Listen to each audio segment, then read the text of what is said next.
All right, we left off last time right on a cliffhanger where the party has gone down to the huts and you have received with the aid of your new ally, Tristian, the Oracle in service of Serenray, you've received the visions of your nemesis, the Stag Lord, and a little bit about his childhood, how he grew up abused and tortured by his father, who went insane, became obsessive with drinking, and lost his faith, and began to use desperate measures to try to bring back the temple of the Elk, and he failed. What he did succeed in doing is creating the Stag Lord, which is an amalgamation of pain and hatred. And you saw the Stag Lord as he began growing up from a child to a teenager. He became obsessive about being good at what he does, shooting the bow, until at some point he could overcome his own father. These were very painful memories, and Tristian warned you that there's a curse in this area. The torment that the Stag Lord has gone through has intensified the curse. And if he is to try to access the curse and try to cleanse it, it will draw some of the darkest creatures in the area to this spot. He says that when you are ready, he's going to try to perform a cleansing ritual to fight this curse.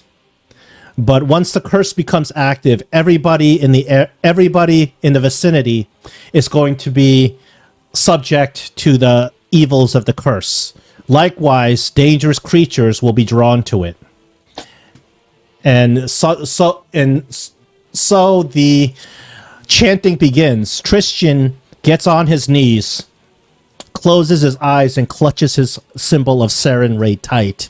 And he begins to whisper the exorcism sermon of Serenray. And as he does so, Tristian starts saying, I see in my visions, he says, though one of you also has unresolved pain and torment, and this echoes to the darkness from the beyond. And Tristian says, I see somewhere in the inner sea there is a ship that has sunk. Hundreds of passengers, seamen, all sunk to the bottom of the ocean. Of wrongful deaths, torment, pain, they claw to the surface. One of you is drawing them to this place. And he says, I feel them coming. And as he says this, from the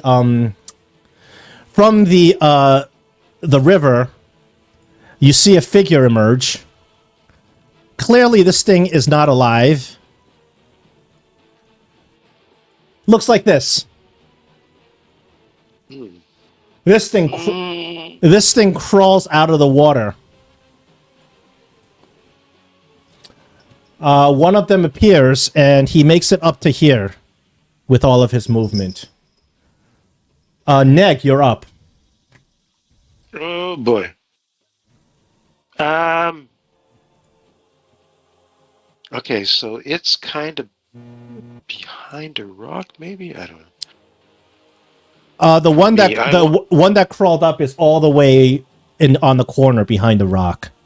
Yeah, but I see that. Tristian warns you that there are a lot more. That's just the one that beat you in initiative. Yeah, I probably want to shoot at it. Sure. Can I get it from here? Yeah, I can shoot at it from here. I won't give it cover or anything. It's not really trying to hide. Well, I moved too. You see where I moved? I have a direct line of sight now. Yeah. All right. I will. Undead, hey? It looks like it's undead, correct? I mean... It most clearly is an undead. What type of undead? You don't know yet. But I'm thinking my cold iron might be good. So I will pull out my cold iron lump of it, and fire away with a needle dart. It sort of mutates slightly, and these darts fly forward. So here we go. Oh, I may have hit it. Oh, it was a That is critical. a critical hit with your needle darts. Okay. Nice. All right. Oh, that's a fair amount of damage. That's a good hit. It's not dead. But it will take on the. It should have 2 persistent bleeding now. That should automatically be put on. It has actually has 4 because your persistent bleed on a crit is doubled. Oh, okay, far out. Very nice. All right. That's it. That is all I can do this turn. I'm passing. All right. Valerie's up. Okay.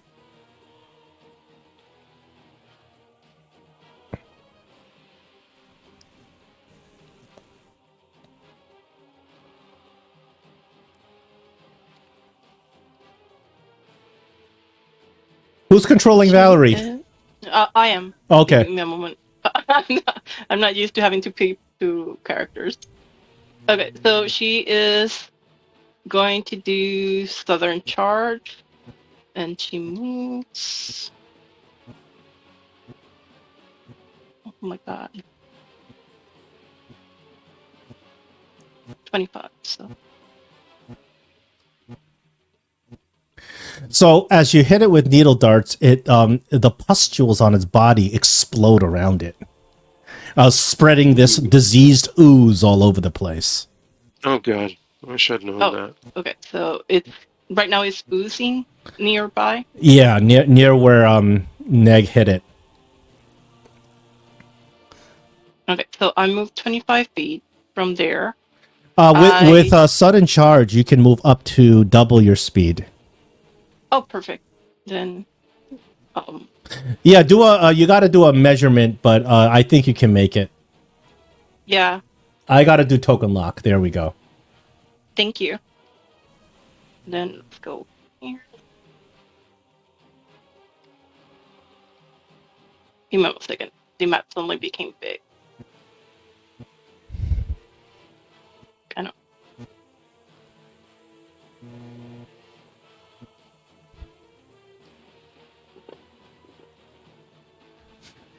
Valerie scores a hit on this creature.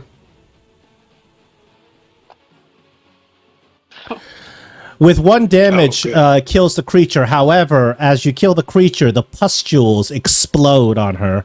So she does a D4 basic reflex save. Oh, unfortunately, Valerie succeeds on the reflex save. So she only takes a portion of the damage.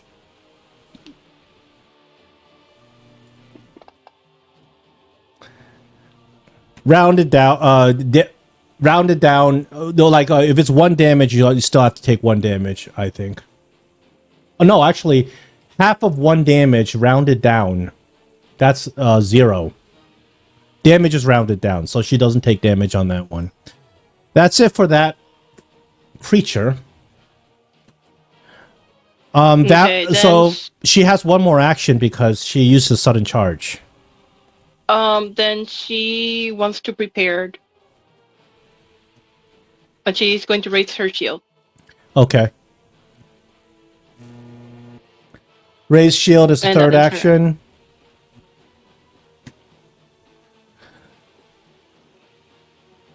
You got a new friend that shows up over here. Rest of his movement, he crawls out over here.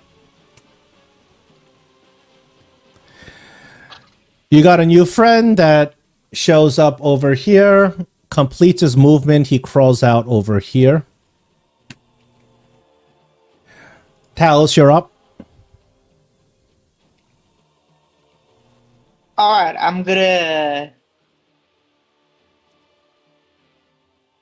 create and drink a mutagen, so that's 2 actions. And then for my last action, I'm just gonna move right here.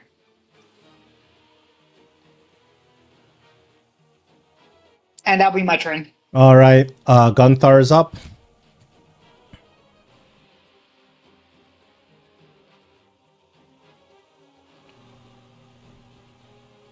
I can't see the thing with the fog of war stuff going on here.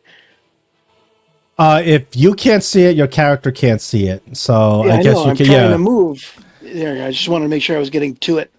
So that's a move, and then I'm going to swing at him. Excellent.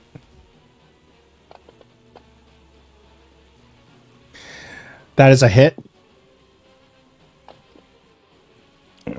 12 points of it appears you didn't actually damage it. I will apply the damage I for didn't you. target him. Yeah. There my we go. bad. No problem.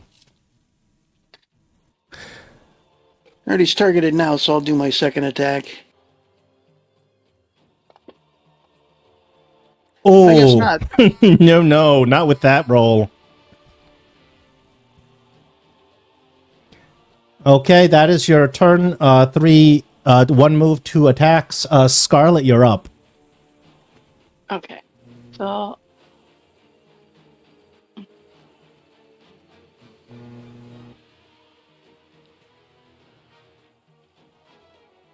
okay, I will do electric arch on them. It appears you have 1 failure and 1 success.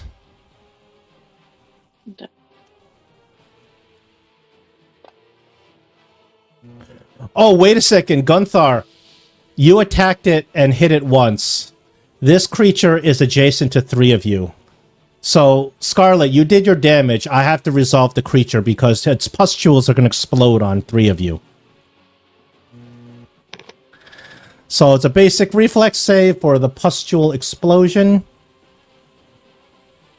Darn, forgot about that. Yeah. Hold on a second.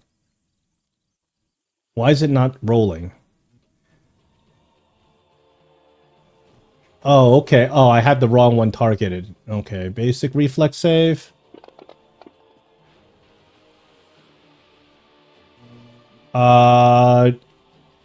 Okay, one of Gunthar is a critical success. You guys take a little bit of every time you slash at it or you use piercing at it. It's got more pustules and it leaks this goop. Scarlet, you can finish your turn. I believe you still have 1 action. Yes. So I want to get information on this creature. Is there any way I can use either medicine or nature on it? I will accept medicine at a high DC. Nature, these things are not natural.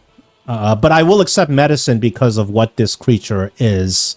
But the DC will be a little bit higher. Okay, I'm going to give it a try. Okay. Go medicine, I choose you. Yeah, no. 18 is a success. What question would you like to ask about this creature? Okay, does it have any specific weakness to a type of magic? Does it have a weakness to any type of magic, you mean? Like fire, element. It has none of those weaknesses. Okay. Then that end my turn.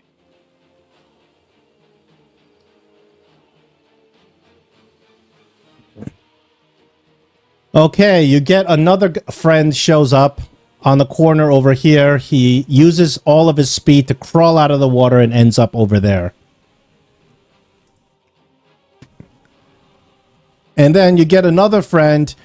He has enough speed to attack. So he shows up over here.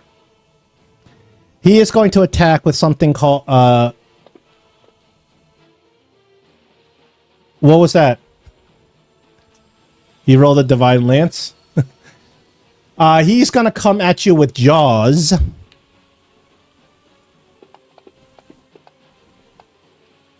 He misses. I believe Aramin is up. Okay, Thunderstone. Let's see.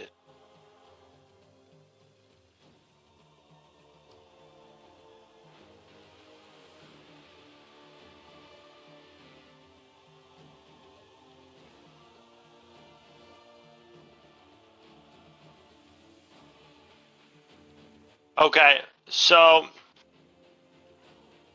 I would like to at this guy over here. I would like to throw the Thunderstone Lesser at him with the telekinetic projectile. Sure. So you're gonna you can attack with your. Remember, we talked about it. I would actually charge you 3 actions to do that because a Thunderstone does extra damage. Okay. Well, I can't do that then. Because, I figured if I threw it with the Yeah. I know. cantrip, it would have done that. No, I know what you're getting at. Because the Thunderstone does extra damage, that's why it would be an improvised kind of thing. So if you were to throw it normally, that would cost you an action. That's why I would charge you 3 actions to telekinetic, because there's magic in a Thunderstone, so it's a little bit harder. Take a little bit more time to concentrate.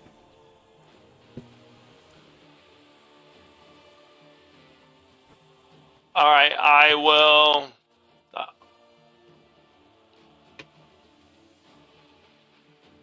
Use electric arc on both of them.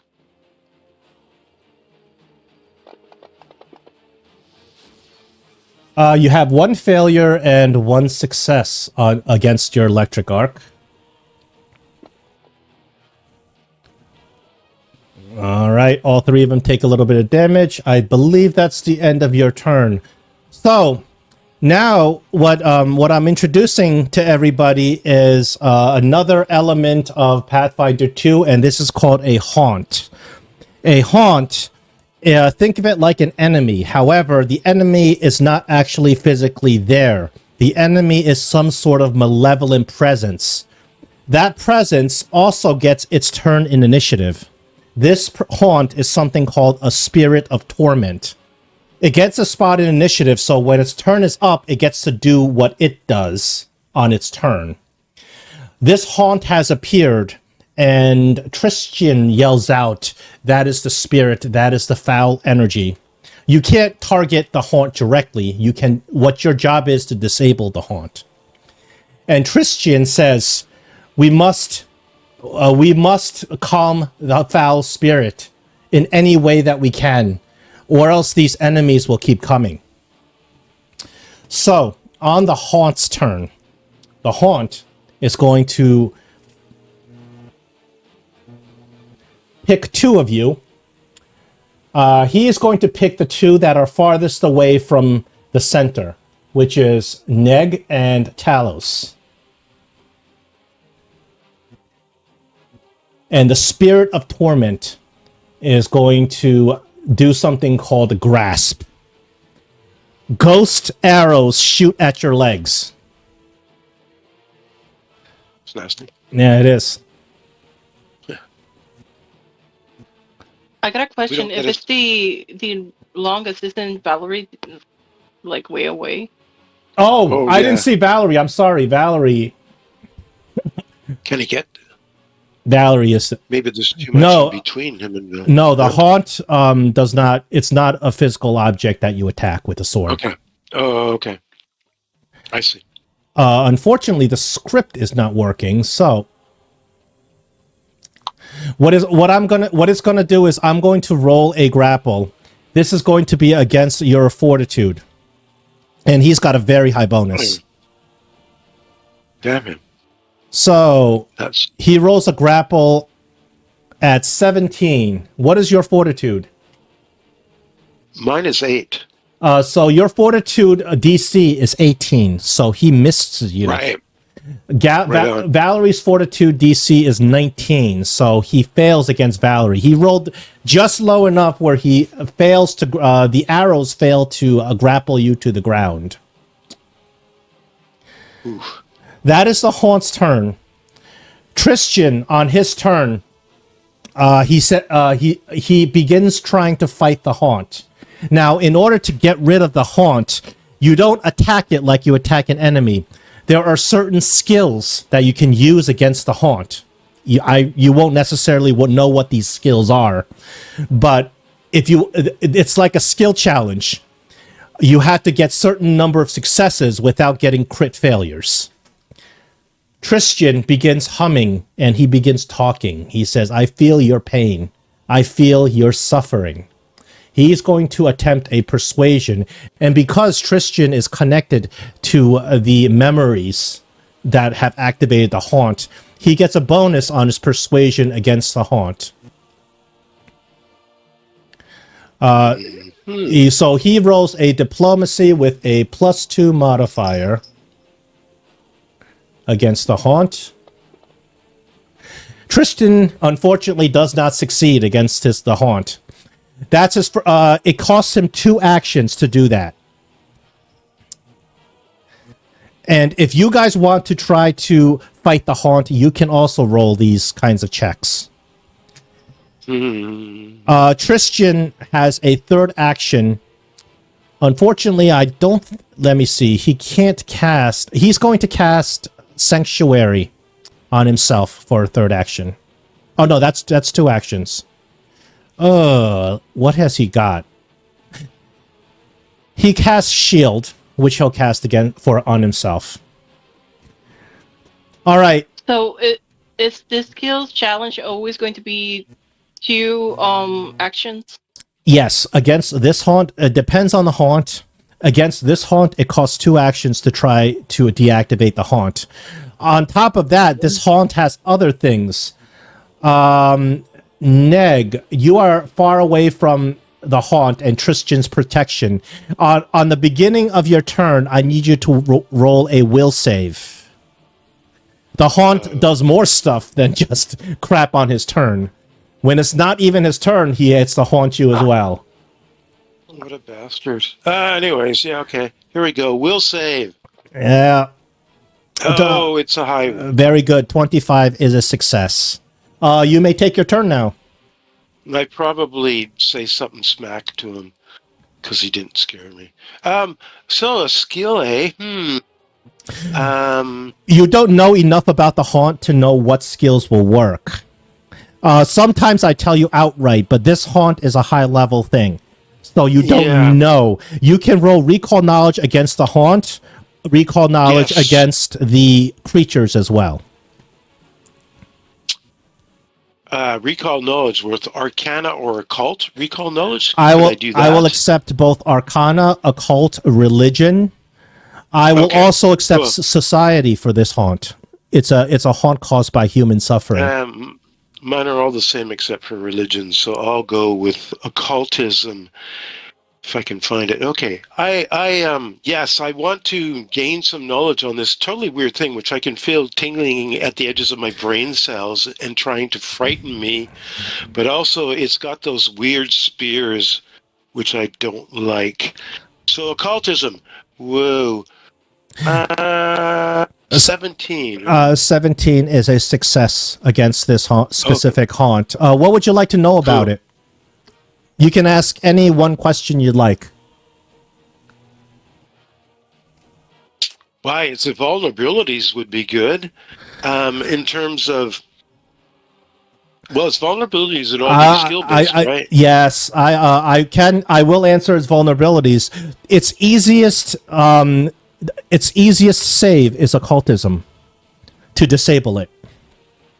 Oh, its easiest save is occultism. In terms of there's several skills you can use against it. Occultism is the easiest one you can roll against it to succeed. Cool. All right, I want to. Meanwhile, so is that one action to do a skill? Recall knowledge costs 1 action. Okay, cool.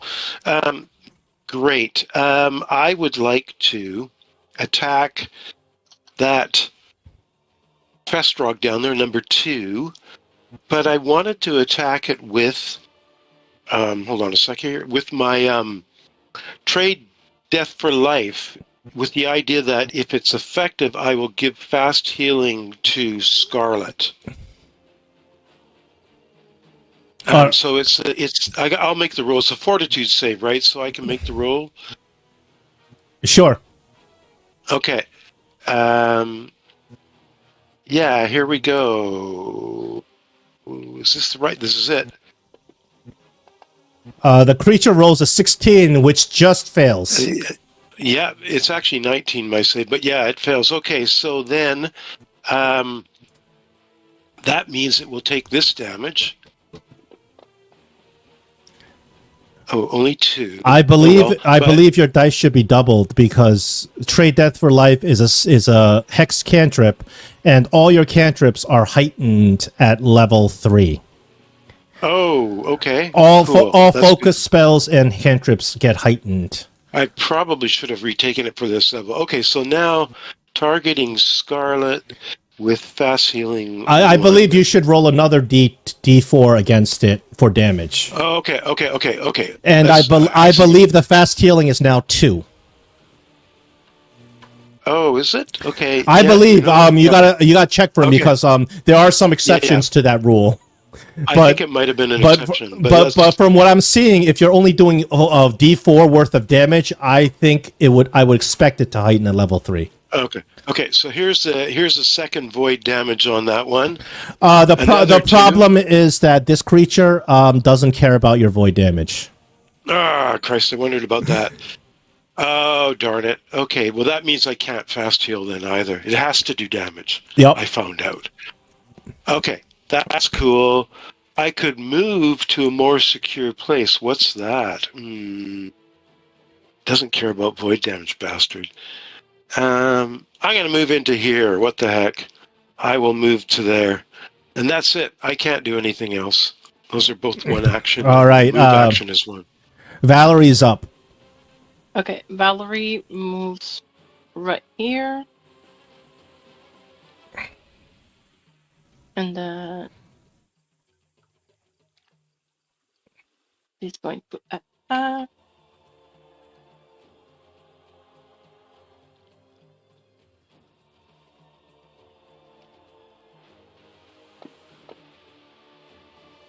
That's a hit.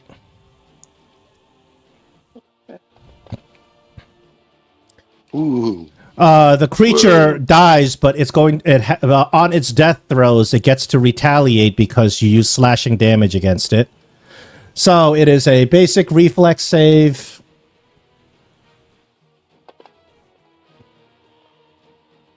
For D4 poison.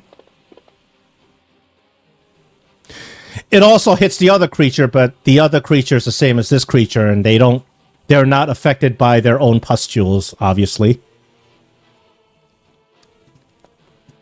Okay, so I did move the first time I attack. What I can do is move here so that Talos can attack it and have Flanking. thank you. So you took a movement, you attacked, and you took another movement, correct? That's correct. Okay. That ends her turn. Now we got this Festerog over here. I think it is the one between all three of you. He's going to make a Jaws attack against Gunthar.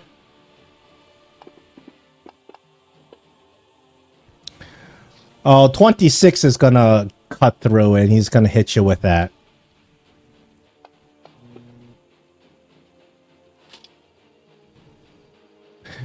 Now, because he bites you with the jaws, he has an action called Feast. He bites you, and he just begins ripping off a chunk of flesh, doing an insta damage of D4 slashing. And then his final action, while he is sitting there biting Gunthar, he's going to strike out with his claws. Oh, Gunthar, the feast action is manipulate. Oh, so in that case, Yeah, yeah. there you go. All right.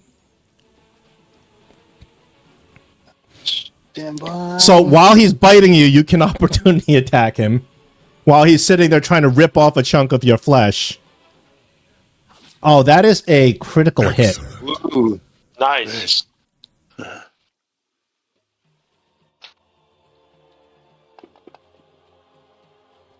You kill him, but but his pustules explode in all three of your faces. Wait, Passes Of course on. they do. Yep. For basic reflex for D4. Oh, only one. That's good. Talus, you're up. Okay, so I know how gross this is, but I'm gonna go for a Jaws attack on the one I'm flanking.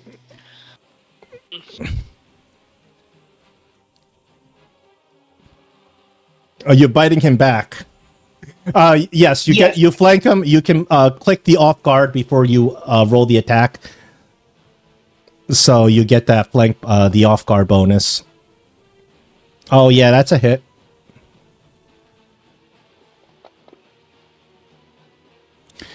That kills him. However, piercing with your jaws also activates his pustule explosion. So, with his death throws, he gets a final strikeout against you and Valerie, which are adjacent to him. Basic reflex. Oh, look at that! Valerie scores a Oh. nat 20. Oh no. Both of you score nat 20. I'm not rolling damage. Right on. That's great. And for my last two actions, I'm just gonna sudden charge the little one over here and go for an attack.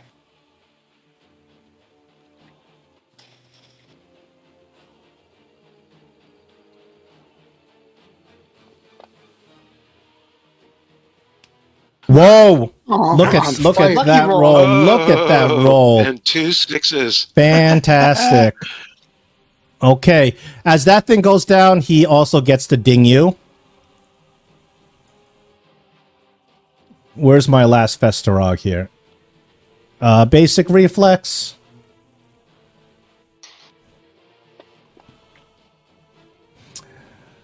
Success for half damage. I think 1 rounds to 0. Tristan yells out, "There are more, and they're coming fast." He's like, "We need to take our opportunity to heal and get rid of this haunt." Gunthar, you're up. Right now, it appears that you guys have done so well. You've taken out all the Festerogs that were on the board. And I can't directly attack the hunt. Not with your sword, but if you want to try something else. So you see Tristan, he's sitting there clutching his holy symbol, and you can see that it appears that there's some sort of dark force trying to wrestle the holy symbol out of his hand. You can kind of think about what you want to do. The haunt, if you want to try to talk to the haunt, you can attempt that. It's a skill check against the haunt. So you're not sure which skill checks will work. Neg rolled a recall knowledge, and he knows that occultism is the most easiest skill check to pass. Yeah, that doesn't help me. I'm going to help Tristan hold on to his symbol. Okay, so that is an athletics skill check against Tristan. Not against Tristan, against the haunt. Suppose I could need to move up next to him, huh? Yep. So you can move up next to Tristan, and it costs 2 actions to do the skill check. I had the DC set. 25 is a success. You have 1 success against the haunt. You don't necessarily know right now how many successes you're going to need to actually take the haunt down. Scarlet, you're up. Moving 2 But that was good. That was very good. Scarlet, you're up. Okay. You see some shapes in the water as more Festerogs are coming towards you. You see, like the sharks in the water with that indent. They're swimming at light speed coming at you. Okay, perfect. I'm going to move here. I am going to do battle medicine on Gunther. Very good.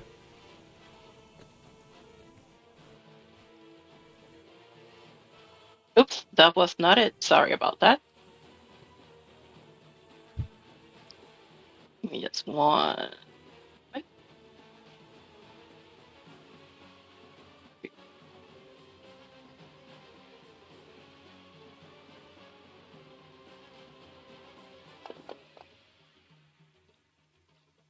That is a success. 2d8 hit points. Yeah, so later on, you can upcharge your battle medicine to roll against a higher DC, because when your levels get higher, the battle medicine is not as effective. Yeah, I decided not to because if I fail this, then I Yeah, can only do right it now, one more time. right now you're sort of in the gray zone about whether or not you want to try something like that. But later on, when you're like level 5, level 6, level 7, you might want to consider rolling against the higher DC, because you can get feats like Assurance, which automatically make you succeed something like Battle Medicine down the road. That's what I'm going to get in the next Yeah, one. that's one of them. I already... Oh, sorry. That's one of the I most already popular. coded that. That's one of the most popular feats is Assurance. Assurance, and there's that other feat that gives you half proficiency in everything that you're not proficient in.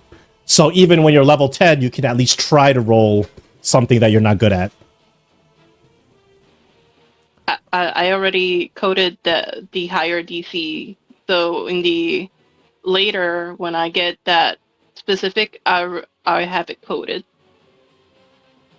You still have one action. Battle Medicine, I believe, costs one action. Yeah. So since I saw that monster, I want to.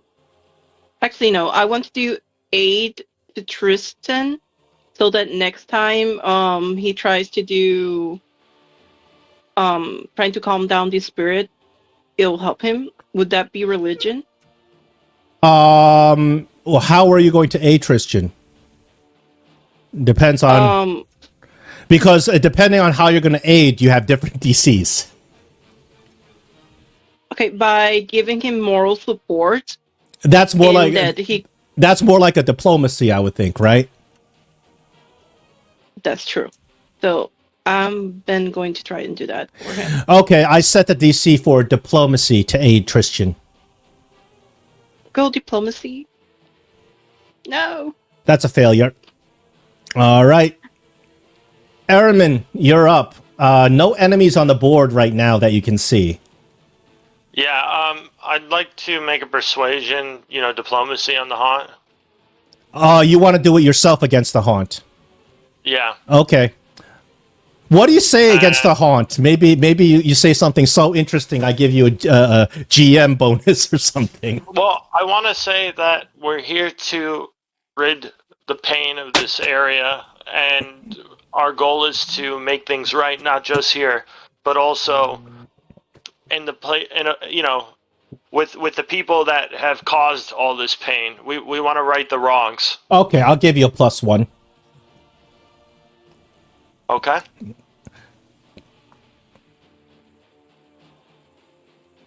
Let's see. Let's see it.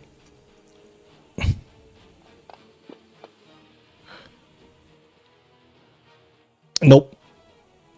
Yeah, I figured when I rolled that 8. Oh, you were close. You have a pretty high diplomacy, but unfortunately the 8 wasn't cutting it. Yeah, I know. And was that 2 or 1? That costs 2 actions. Any sort of skill against the haunt costs 2 actions. Is there anything else I could do against the haunt that would cost 1 action?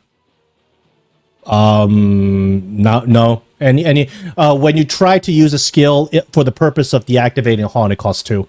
The haunt does not have a physical presence, so you can't attack it or anything. Yeah. Is there any way I could give a bonus to somebody with 1 action? Well, Scarlet tried to do that. She tried to do an aid for Tristan. Technically, you have to do a prepare action to aid, but for this purposes, it's fine. So if you want to aid Tristan, you can do a skill check bonus. Tell me how you're going to aid him, and I'll apply the appropriate DC. Well, would you accept a perception or arcana? Perception, I would see if I can notice something about maybe around the area, something that might look like something that can give him a better grasp that we might have missed, or something of, what to do on his next check. I'll take either or. It's going to be high DCs for both.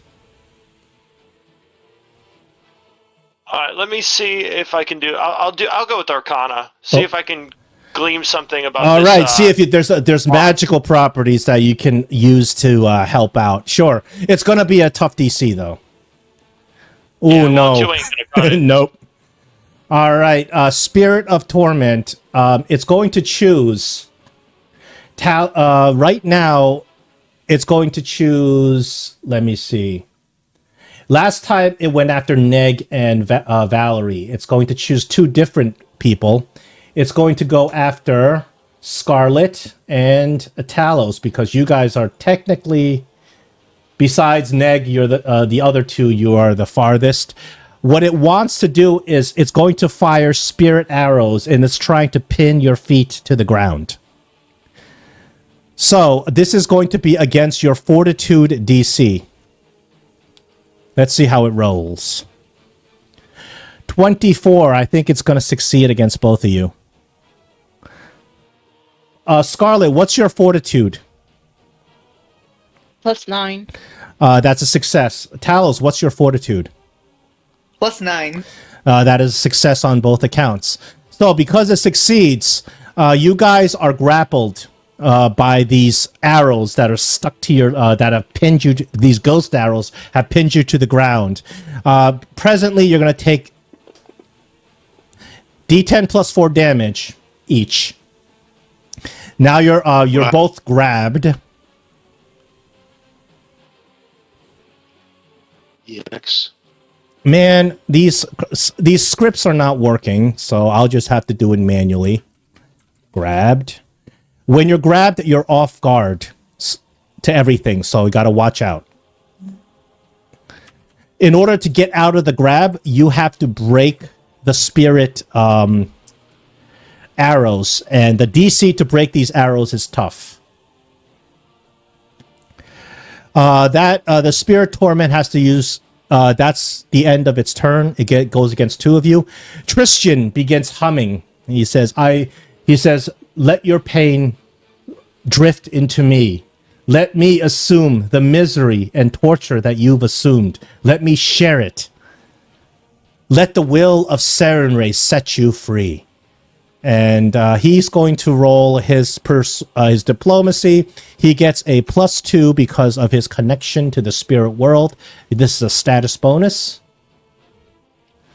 So hopefully he can score a hit on this because you guys need some successes. That is a success. That is 2 successes against the haunt. Far out. Tristan also has 1 action left. He's going to put up a shield. Hold on. Before you go, Neg, I have to populate. More Festrogs are on their way. However, none of them beat you in initiative. So, you go first. You see that they're on the edge of the water coming through. Okay. They're heading towards Valerie because she's just right on the edge. She's making herself a target. So, could I use identify magic occultism to do something like if I said like the stench of occult magic surrounds you and permeates the area, you don't have to be so stinky? Could I do identify magic? For what purpose? What are you trying to succeed in? Trying to convince him that he needs to be less hostile. Okay, you can roll. Listen, you're rolling occultism against the haunt, correct? Yeah, that's right. Okay, so I'm going to set a DC for occultism against the haunt. Go ahead. Okay, cool. Here we go with occultism.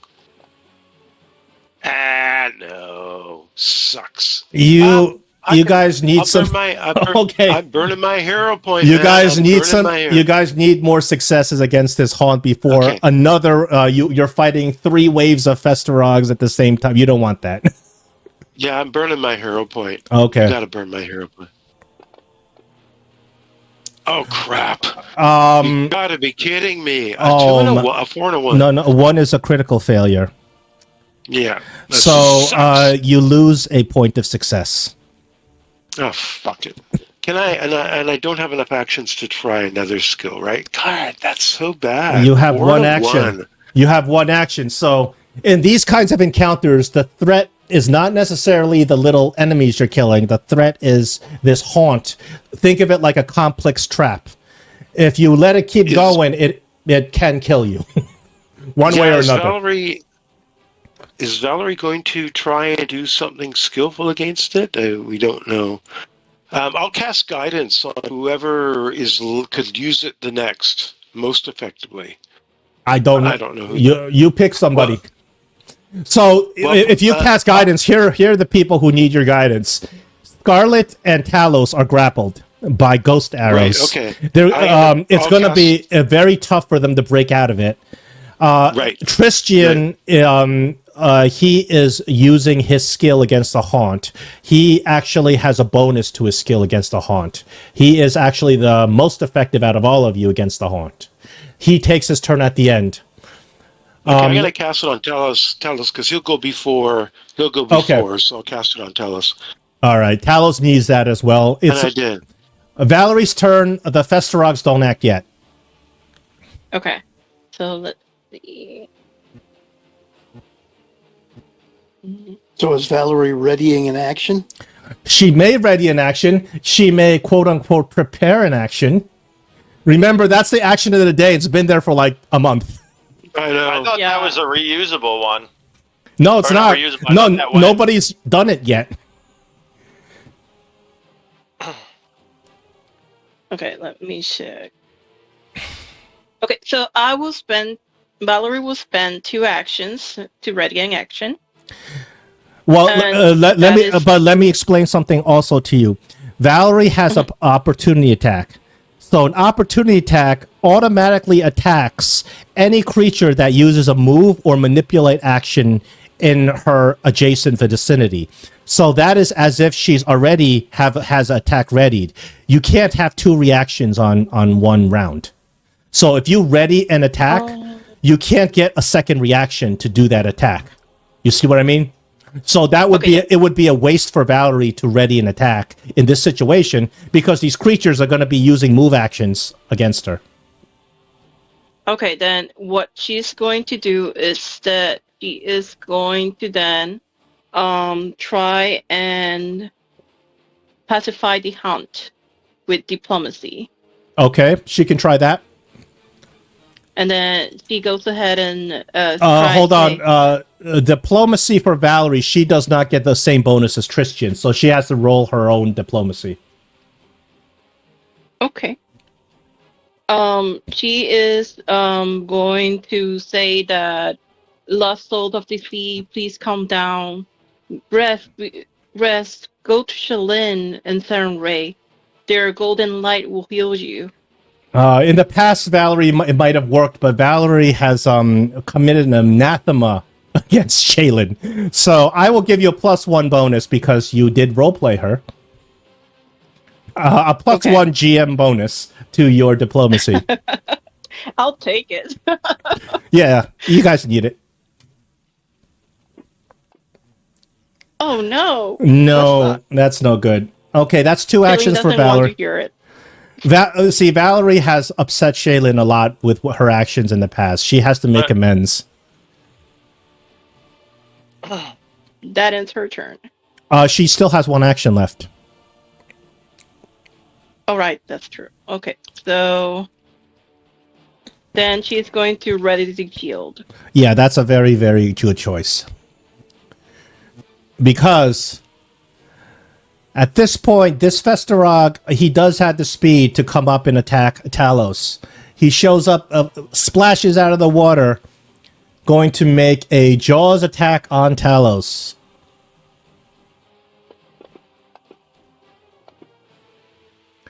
.15's gonna hit.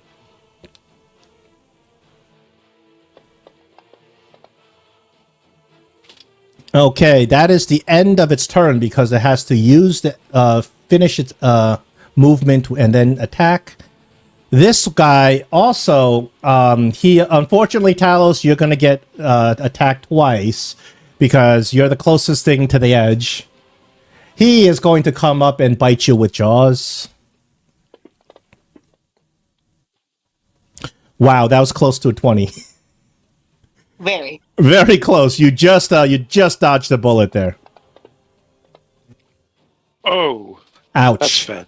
Talos, now it's your turn. Okay. So, I'm gonna bite the one. I'm gonna bite one of them back.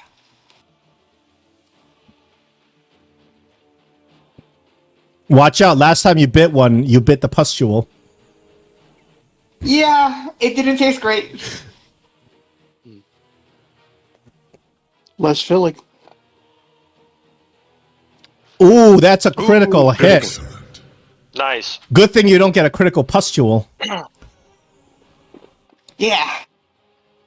All right, that is a one shot on that one.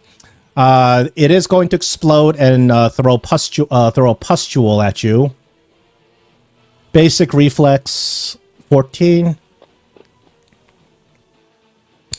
You do fail that one, so you're going to take the full D4 of poison. Oops. That's no good. You still have 2 actions. Okay, then I'm gonna go for a claws attack and hope I'm able to one-shot this one too. Claws attack is slashing, correct? Yes.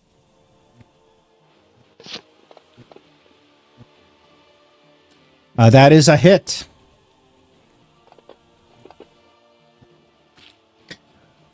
Good hit on it, but slashing also activates the poison pustule. Yes. Half damage, and you remain grappled. So that was your second attack, right? Yeah, and in my last action, I'm just gonna raise my shield. Okay. Remember, trying to break out of a grapple is an attack trait, so it incurs multi-attack penalty. Very good. We got another Festerog that shows up right next to Valerie. Because, yes, he's climbing out of the water, Valerie gets to... You may opportunity attack him if you wish. Yes, I do. Valerie has a long sword, which is slashing.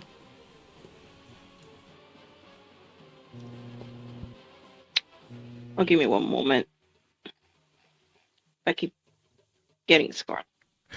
Opportunity attacks is just a regular attack at full MAP because it doesn't count against your multi-attack penalty.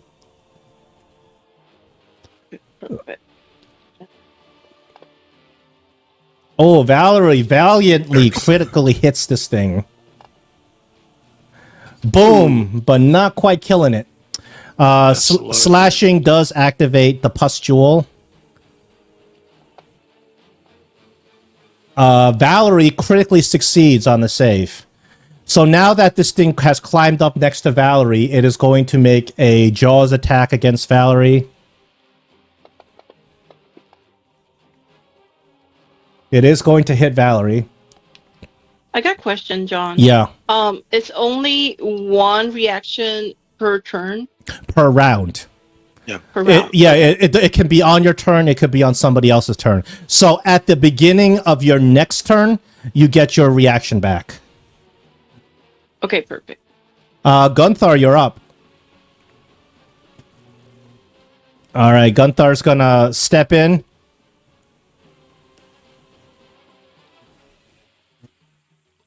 He's gonna target.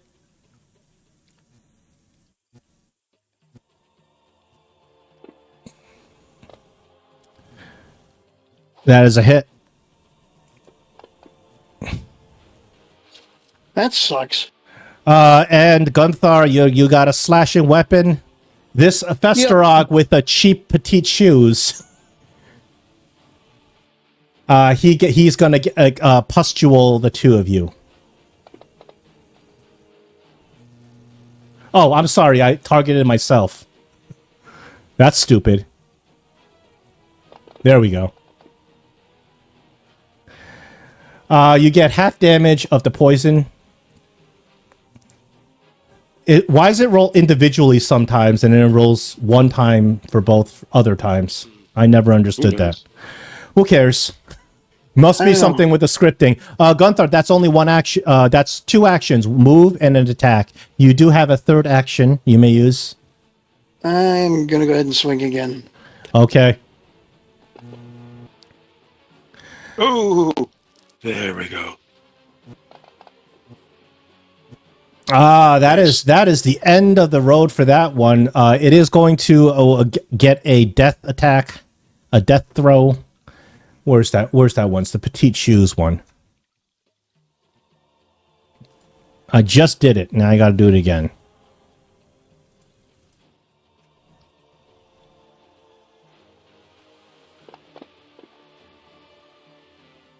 Ooh, one of you did a critical success. That's Talos. That wasn't me. Okay. It explodes in a big, festering, pus-filled mess. That's Okay, great. Scarlet, you're up. You are grabbed. In order to break the grab, you have to roll an athletics as an attack action against this creature's athletics DC, which is really high. I feel that it will be impossible since I have 0 athletics. It's not impossible. If you critically succeed, you break it. If you roll a nat 20, it is possible. Okay, I will do it because I really need to move, and with being grappled, I cannot move, right? You can't move, no.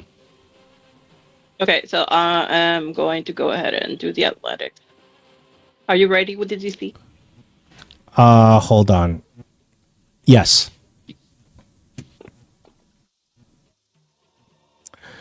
That is not a critical failure. Okay, let me see if there's a critical penalty for escape. Oh no.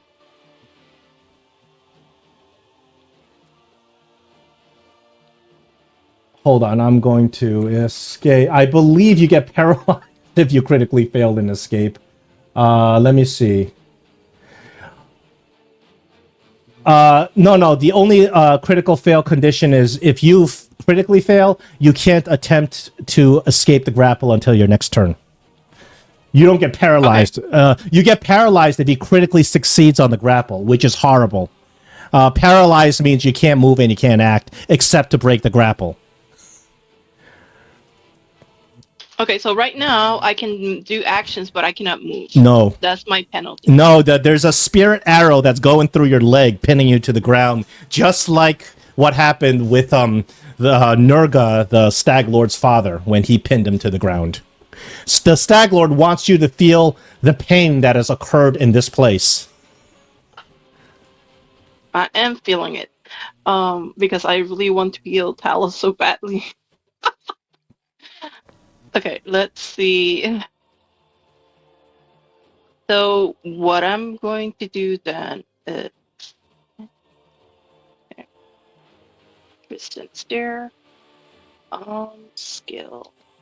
Since I have 2, I'm going to try and soothe the spirit, and I am going to do diplomacy. Okay, I will set a diplomacy DC. Okay, perfect. Spirit, please calm yourself. Hear the wise words of Tristan. May you go to the light so you may be healed.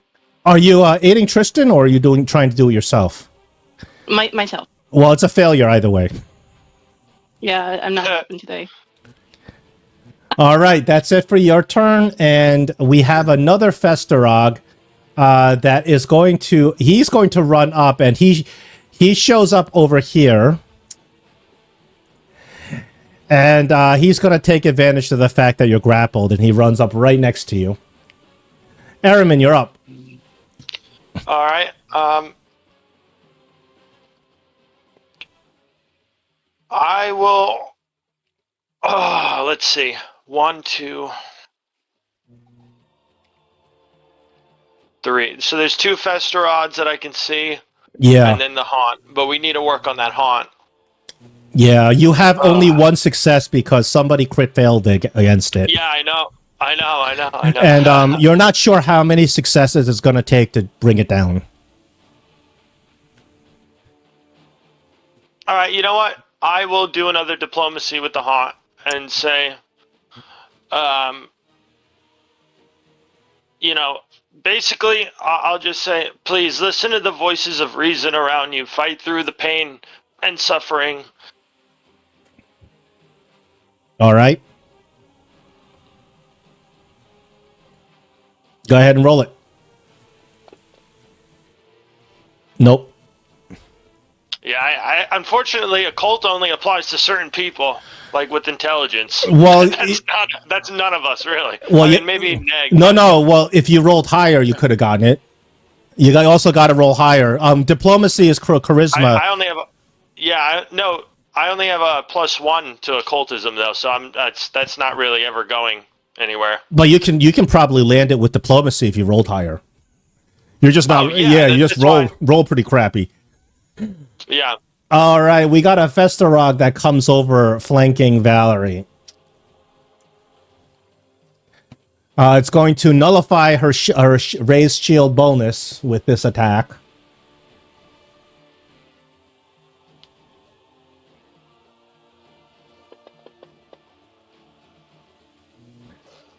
It does land a hit on Valerie because she is protecting against the other one. It comes up from behind and gets her. That's a big ouch. I do have a question about that because Valerie already passed, so she has her reactions, right? Yeah. No, she doesn't have reactions. Not until the beginning of next turn. She used one, remember? Oh, okay. Yeah. So if you want a shield block, you have to not use that opportunity attack. There are feats later on that give you multiple reactions. Paladins get those. Fighters can get them at higher levels.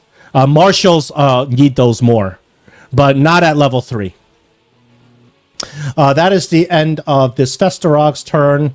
Now it is the Spirit of Torment who gets to act.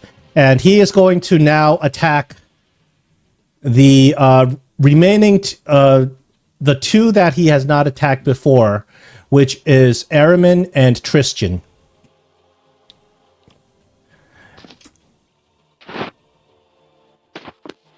Okay. He's rolling against your Fortitude DC here. 24. Aramin, what's your Fortitude? A +7. That's a regular success against you. Tristan's Fortitude is... Oh, no. That's a critical success against Tristan. You guys are in trouble. Tristan is paralyzed. Not just... Tristan can't do anything, including trying to satiate the haunt. Aramin, you just have a regular grabbed condition. And... let's not forget about the little bit of damage he's going to do. So, how does that work? Because I know he rolled, but I don't roll anything against that? I might have missed that. He rolls against one of your DCs, and that DC is your Fortitude DC. So what would I have needed to... He would have had to roll under a 7? If your Fortitude were 14 or higher... if your Fortitude... because he rolled a 24. So if your Fortitude DC is your Fortitude that you see in your character sheet plus 10. So you would need like you would need like a 14 Fortitude to and that he would still succeed. Yeah. So he's gonna damage you guys. Tristan takes a big hit. You also take a hit from that spirit arrow. Tristan That's a big hit. Tristan's in big trouble. He is paralyzed. He can't do anything. Because when you critically succeed on a grapple, the target is paralyzed. Hey, wait a minute. My max HP, my HP, and my wounds are all 3 different. What do you mean? Is the HP your remain? Okay, that's the remaining. Okay. Yeah. So your Fortitude DC is that number in your Fortitude plus 10. Your reflex DC is your reflex plus 10. Yeah. So it's not your AC. That's a grapple goes against that. So this, even though it's an arrow, this spirit energy is grabbing you. The Spirit of Torment has really kind of devastated you. So Tristan, when you are paralyzed, you can't do anything except try to break out of this arrow. And Tristan is not really good at doing that. So Tristan's, all he can really do right now is 3 athletics checks, which he's likely to fail. Oh, poor Tristan. Come on, Shalene, come on. Give Tristan the bow. Tristan needs a nat 20 because his athletics is -1.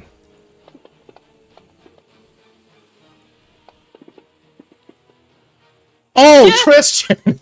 The power, right on. The power of Saren Ray courses through Tristan, and he gets this immortal burst of strength, and he breaks that arrow that's pinning him to the ground. Tristan has one more action, and Tristan is going to use his focus spell. It's called Lifelink. He is going to point to Talos, and he is going to, he enters his curse state. Wait, before you go to Talos, is it holy? Because if it is, damage. Tristan knows not to harm a negative healing creature. So it is not, yeah, it's not holy. So he forges a connection of life energy between himself and Talos for momentarily and distributes harm between the two of you. So the first thing you do is you recover 1d4 hit points. Tristan is only level 1. You guys got to level him up later.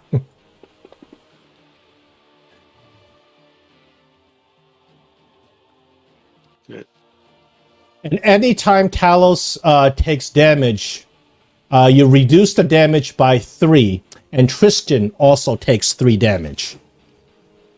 Oh. So Tristan, he enters his curse state, and you can see that his body starts, his skin starts getting really oily, and his eyes start glowing. He has the curse of life. And as he channels his life energy into you, he gets to at least do that. That's fun. And he's no longer... Tristan, man, rolling a nat 20. There we go. Neg, you're up. Now, for his paralysis, Tristan's, can my... Tristan is no longer paralyzed because he rolled a nat 20. He broke out of it. Oh, I thought that was the other thing that he broke out of. Okay, cool. No, that was right, good. Well, when you get grappled with a crit, that it becomes paralysis. Okay, I'm going to try occultism to recall knowledge from about the haunt that will be a benefit to anybody. Sure. You gotta. We need a question that you want to ask.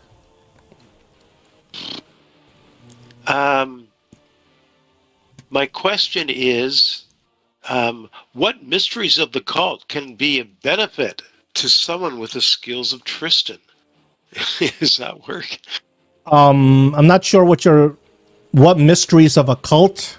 Well, Tristan, yeah, Tristan is not trying occultism against the haunt. He is using persuasion, and he has a special link because he has empathy link with the haunt, so he gets a bonus to his diplomacy with the haunt. Okay, well, hold on. Then let me just see. Maybe check its other saves. Like maybe if it could be like nature, Scarlet could do a lot. You can ask about what other skills can be used against the haunt. Sure. I'll use occultism to reveal other skills that may be of use against him. That works. Does that work for you? So it'd be like a recall knowledge. Maybe I've read somewhere what a haunt, what skills are effective against a haunt. You can use your occultism for this recall knowledge. Okay. Here we go. That is a success. This haunt. What is it? This haunt says critical failure. Oh no! Sorry, that's just the DC was wrong. Okay. Occultism will work against the haunt.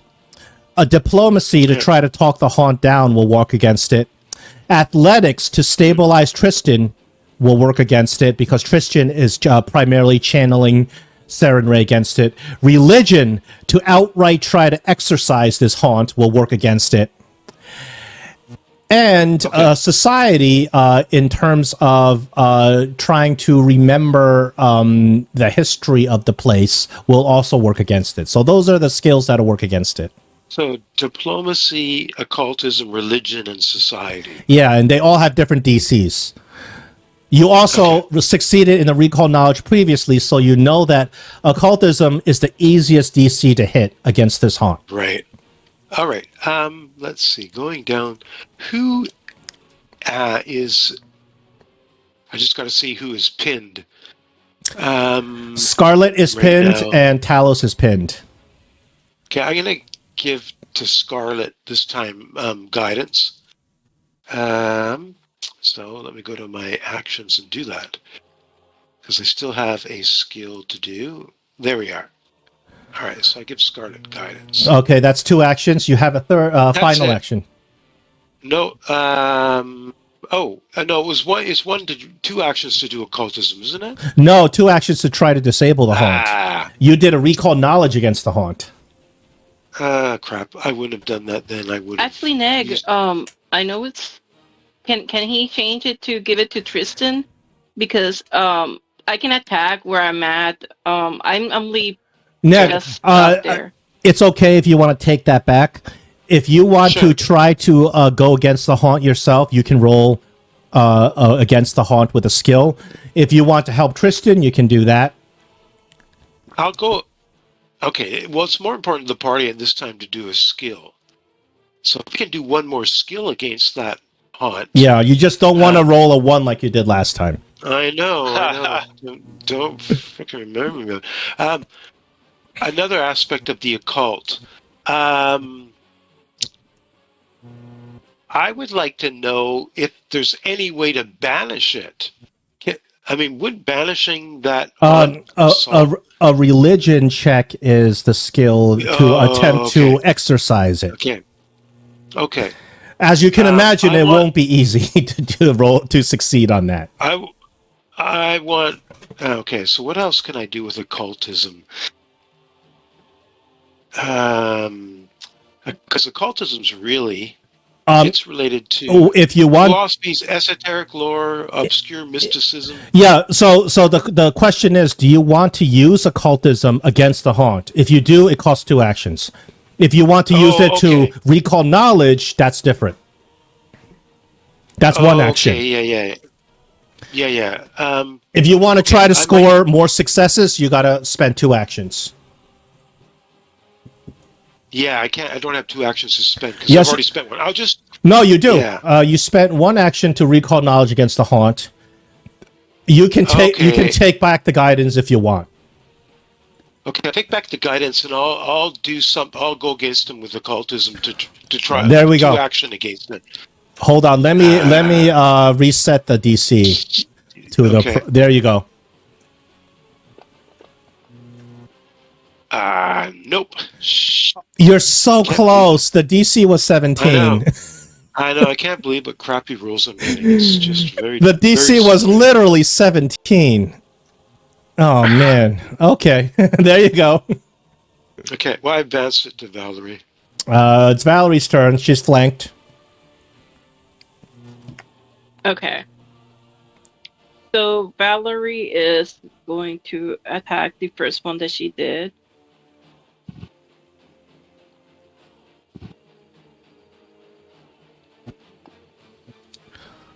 That's a hit. Perfect. It's dead. Explodes in pustules for a death attack. Valerie succeeds on her save, takes half damage.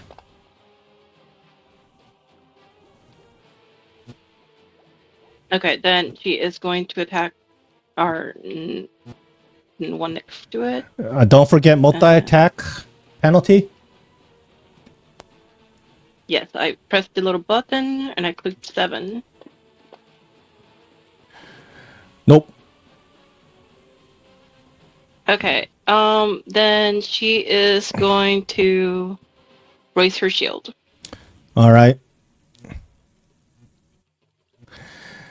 Talos, it's your turn. You are grabbed. Okay. So I do have a question. Would I have to be next to Tristan to athletically help him? Yes. That would make sense. Yeah, I figured, but I figured I should ask just in case. Off chance. Tristan's already free. He rolled a nat 20. The divine power Saren Ray searched through him for an instant, and he broke out. You're the one that's trapped. Okay. So I want to use 2 actions to try to society remind the haunt of the history of this place. So I want to say, Spirit, we know what occurred to you. You attacking us, killing us. Will not change the past. It won't change how your father treated you.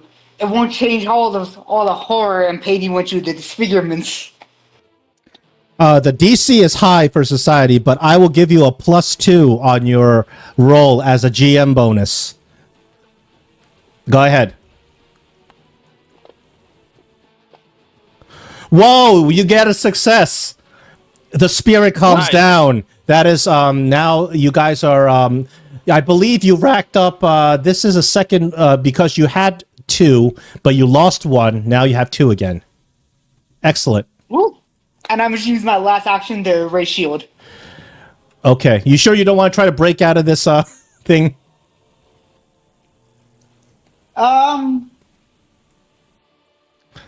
Yeah, I'm sure. I'll just raise shield. Okay. And we got Gunthar.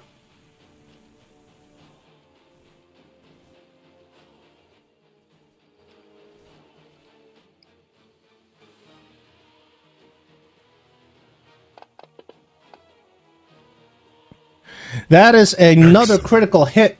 Fighters are crit machines. Okay, that's a great hit. This guy, he is the one with the solemn footwork. He is going to explode pustules.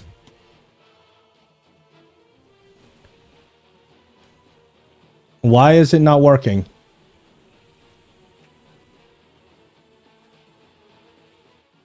I don't know.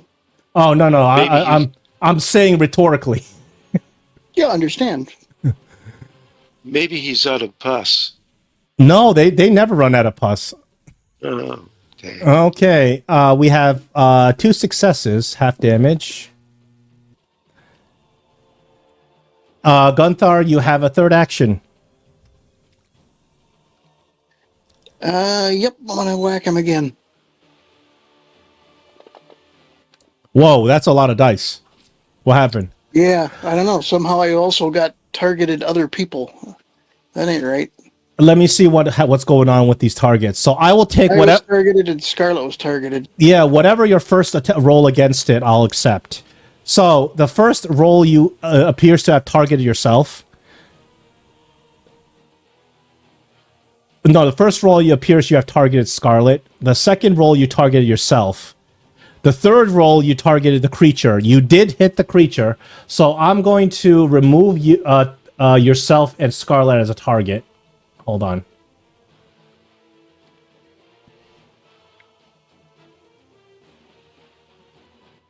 All right, Okay, ready? yeah. Now you can roll damage. All right, creature goes down, but the creature does have its death throws. Of course.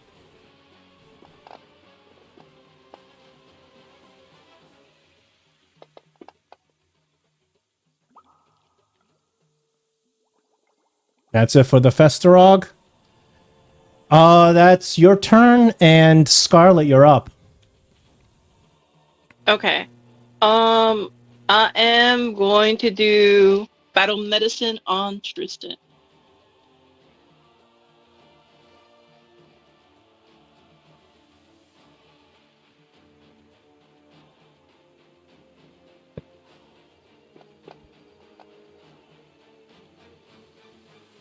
No. Oh, you're.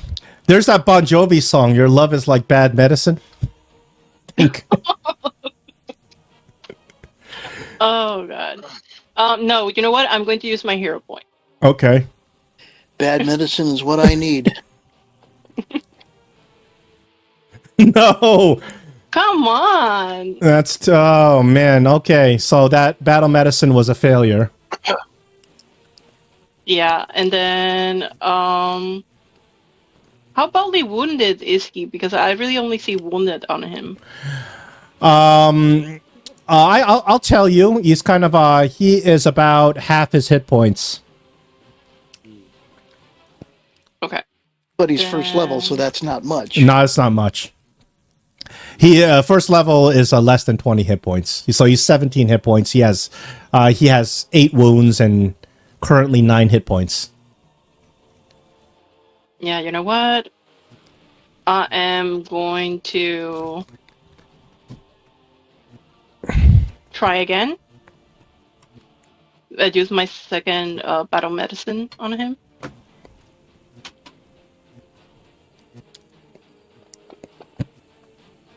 Oh my god. Come on. Oh man, that's bad.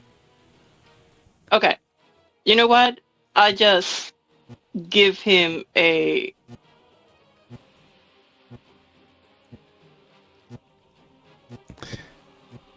I give him where the heck is it? Yeah, I give him my focus spell, the lychee fruit, on him, so that he can eat it. Oh, that's going to be a problem because if you can, do you have it in your hand? I mean, it could. Let me see if he says that if it could make it itself by then, because I am a tree like creature. So you can spend an action to give somebody something that's in your hand. It's sort of just imagine your fruit is like a potion. So if you want to help somebody heal, you got to spend an action to give it to him. He's got to spend an action to take it. Okay, then I'm trying to find a way that I can heal him. Can I just splash him with a... Tristan is very focused on what he's doing, and he says, "Don't worry about me." He says, "Saren Ray will protect me." Okay, so I still have one But more. he's saying this while his foot's bleeding all over the place. Can I... Is there a way that I can just splash him with the healing potion? Or something so I can heal him? No, Or does he need no, to it doesn't drink work like that. He's gotta drink it. If he's down, you can feed it to him, but it's gotta be. You can spend an action to give it to him. Tristan says he looks at you trying to heal him, and he puts his hand up. He says, "Worry not, I have my own magics." He says, "We must deal with his haunt." Okay, so since I don't have a second, I only have one more action on it. I am going to do knowledge on the spirit. Okay, what do you want to? What do you want to know about the spirit? I want to know which is his less effective skill. Oh, which is the worst skill to use again? Okay, what skill do you want to use for the recall knowledge? I will try to do diplomacy on it, and Okay. no, wait, medicine, because since they were on the medicine, it's not going to work against the spirit. And what about nature, since they were drowned in water? Are you talking about the creatures or the haunt? The haunt. I'm trying to... Yeah, medicine, nature don't work on the haunt.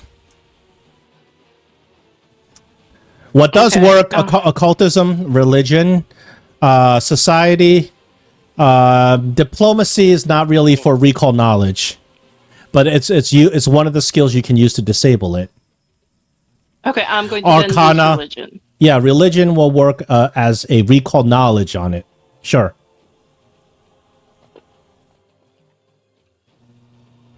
That is a success. The most difficult skill to use against the spirit is athletics. Okay, that ends my turn. because it's probably incorporeal or something.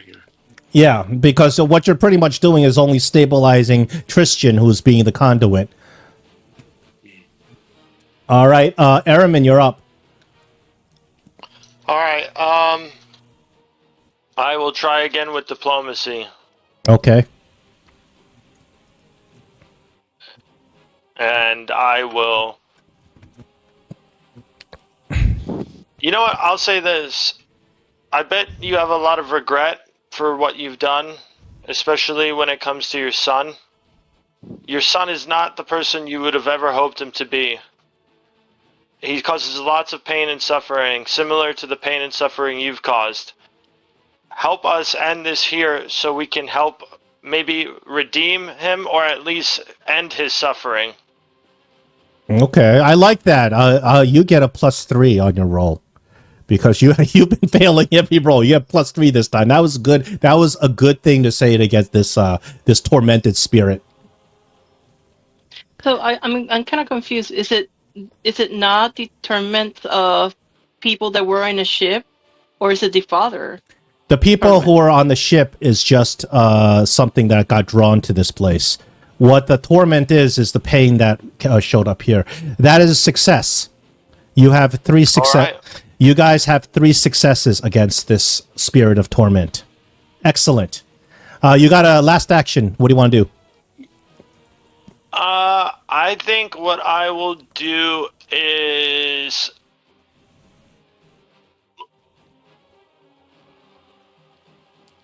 I think I will add. I'll do 1 force barrage on the Festeroon. Okay. A single missile flies over, smacks him for 5 points of damage. That missile does not activate the pustules. Hey, but you know what? If I was going to use a spell slot, 4 is what I wanted to roll. Exactly. No, a lot of people won't even cast that single missile force barrage because they think it's a waste. You see, when you need to do it, you need to do it. All right, and that will be my turn. Okay. This Festerog, he climbed over here. He's going to use Jaws against Valerie.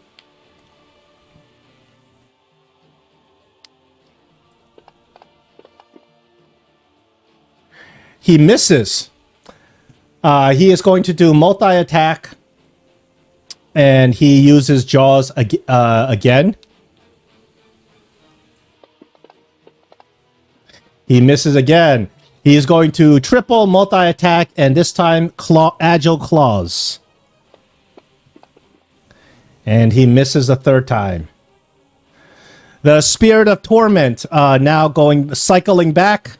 He's going to go after Valerie and Neg again.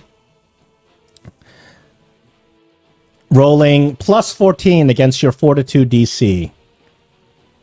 +14, good God. 26. Oh, yeah, we're fucked. Okay, let me see. Valerie, Fortitude DC is a regular success against Valerie. What about you? Fortitude DC. Success. Okay, no What do critical. you say, 26? Yeah, regular. It's a regular Okay, success. both of you, regular success. You are just regular grabbed, not paralyzed. Which is bad, but not as bad as paralyzed. And while he does this, you see another set of 4 of those shark, those little shark waves in the ocean of more Festerogs coming your way.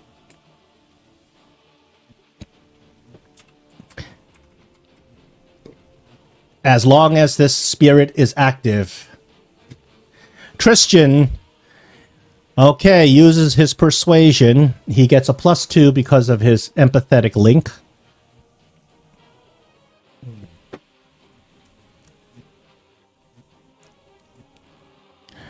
He uses diplomacy.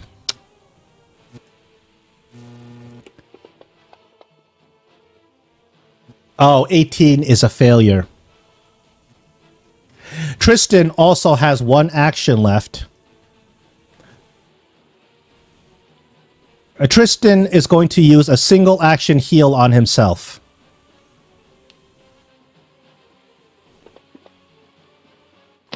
Not that great, but better than nothing. Neg, you're up. You see that the Festerogs are going to be on you next turn. They are coming in through the water fast like a shark. What was the save I needed to, or skill I needed to use to break this grapple? Was it athletics? Athletics, the DC is 24. Because the DC is against his athletics DC. His athletics bonus is plus 14, so his athletics DC is 24. You pretty much need to roll like a nat 20 to succeed, like Tristan did. Yeah. Well, I could guide myself, but it's still about a 20. Just under a 20. Yeah, but if you roll a nat 20, that automatically upgrades your failure to. So you pretty much need a nat 20 to break out of this. Yeah. Okay. Not going to try. Oh, I'm sorry. I forgot to do the damage from that pin. Now that you reminded me, you guys did not take the damage from. You got pinned down, but you didn't get the.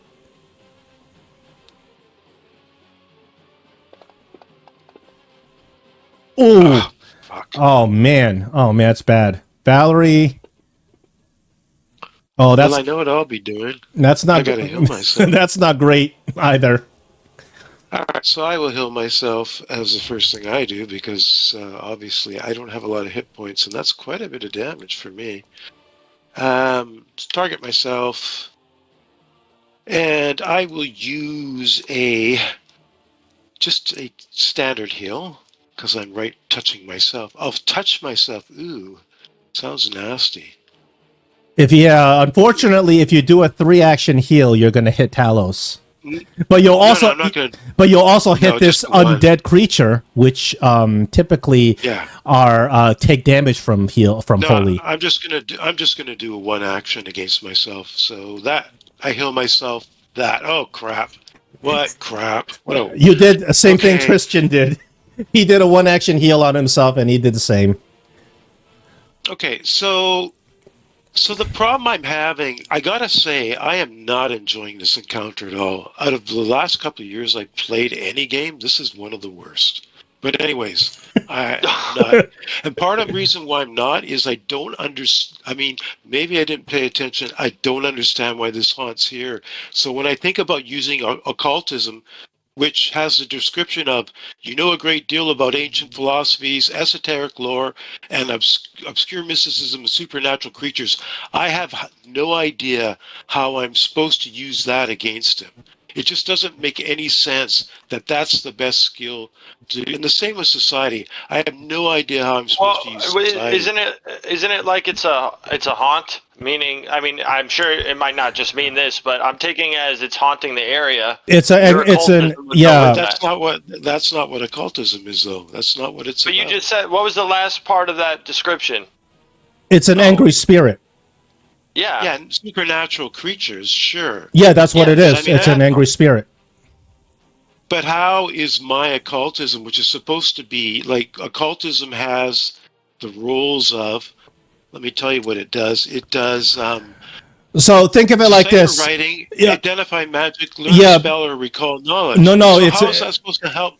It's more. It's not just that, but there are certain creatures and certain encounters in the game, including complex traps and haunts, where you get additional actions that are not previously in the book. And with these additional actions, I say you may use this skill to perform that additional action. So the action you're actually performing using the occultism skill is to calm the spirit or exorcise the spirit. Okay, I had no idea that was the case. Absolutely none. From again, maybe I didn't pay attention enough. Yeah, so you see in occultism it says recall knowledge, and that's if you want to learn about it. But what the action? I don't want to learn about it. Yeah, when you're using 2 actions against the haunt, let's pretend you're using an occult ritual that you know about to calm an angry spirit. Think of it that way. Okay. Well, I'm gonna try occultism. Okay. Who knows? Maybe I'll get a 1 again. Oh wow. Maybe I won't. Yeah, wow. Oh, look, I got some. No, that's No, funny no, because you no, didn't no, no. reset the That DC. I didn't reset the DC. That is a Yeah. success, and the haunt is eliminated from that Oh, success. fucking thank God, because I was going to reach through my screen and kill it myself. No, this just wasn't an exciting encounter for me at all, or in any way. But anyways, it's just Once me. once the haunt is gone, the grappled condition disappears from everybody that the haunt has grabbed. Yay.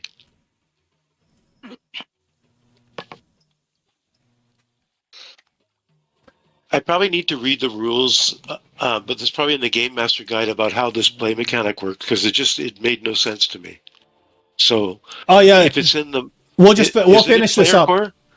No, no, it's Okay, not. We'll finish it up. okay, We'll finish it up, okay. and then that's it for your turn. And then Valerie, you're up. You got one last enemy. Okay. She is in this. She's going to be happy now that there's no haunting on it. So she's going to attack it. That's a hit. Hits it. Okay, it gets to explode in your face.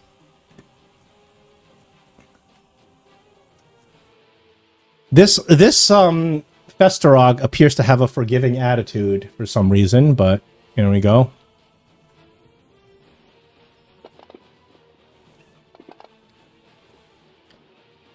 Got a critical success and a regular success. All right. Valerie, you still get 2 actions. Okay. I am going to try again to attack it. I click on the multi and put 7. Oh, wait. Not Gunther. Actually, both of those would hit, so we'll count that as a hit. Okay, perfect. And it's dead. And to end the encounter, it gets one last death throw.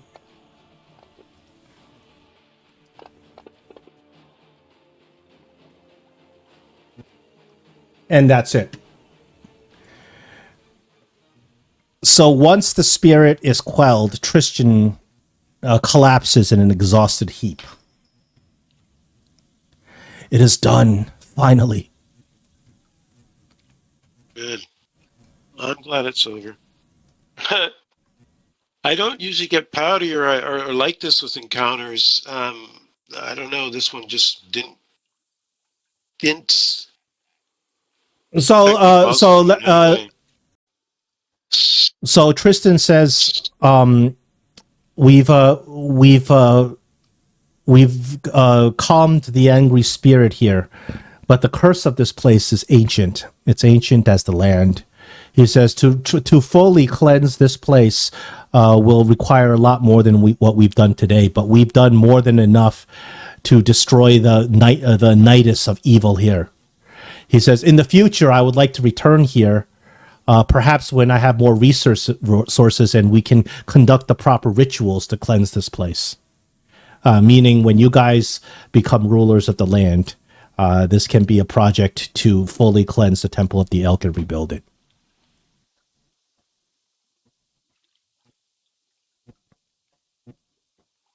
Yeah, let's do that. Because it's part also of our, the elk priest also told us that he wanted to try and heal this place. Yep, that's one of the quests you have from the priest Jod.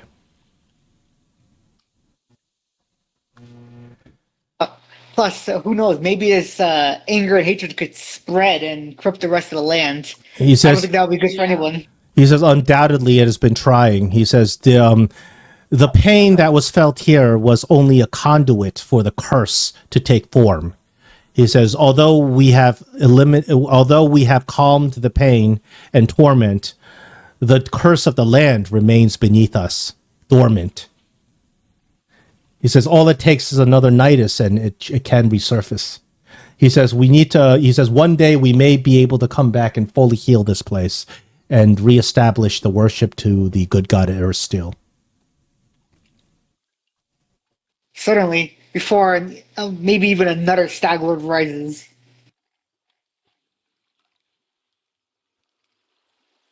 Tristan says, it appears our fates have brought me to you, and I am certain that it is likely the will of Seren Ray herself that I accompany you if you should have me. You'll be most welcome to come. He wants to join your party. Yeah, you could wait for a second. I'm just kidding. I'm thinking about Boulder's 3 right now. Hey, are you sure? I believe I could be more help, but if this is what you decide, like, you know. He says, yeah, sure, but we don't have any room. Yeah. And then the next thing he says, it appears that you have I do not have room in your party. I will wait for you at camp. Yeah. There's no slot for you in this place. You have to teleport away. This is actually I'm very glad that we took Valerie on this quest.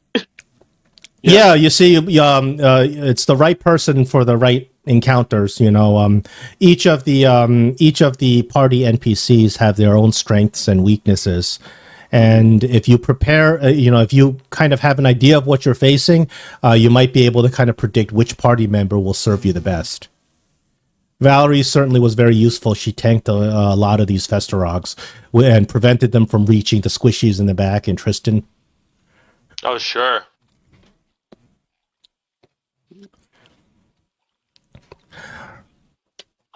Is there anything that we can see that we may find useful? Do you want us to throw a perception? That's up to you. What are you looking for? Where are you looking? I want to see around the huts and inside the huts. Sure. See if there's anything. We may all roll a perception if you'd like. Okay, then let's do that. Oh, Gunthar, you certainly succeed. Gunthar succeeds. Neg succeeds. Tristan, Scarlet, you also succeed.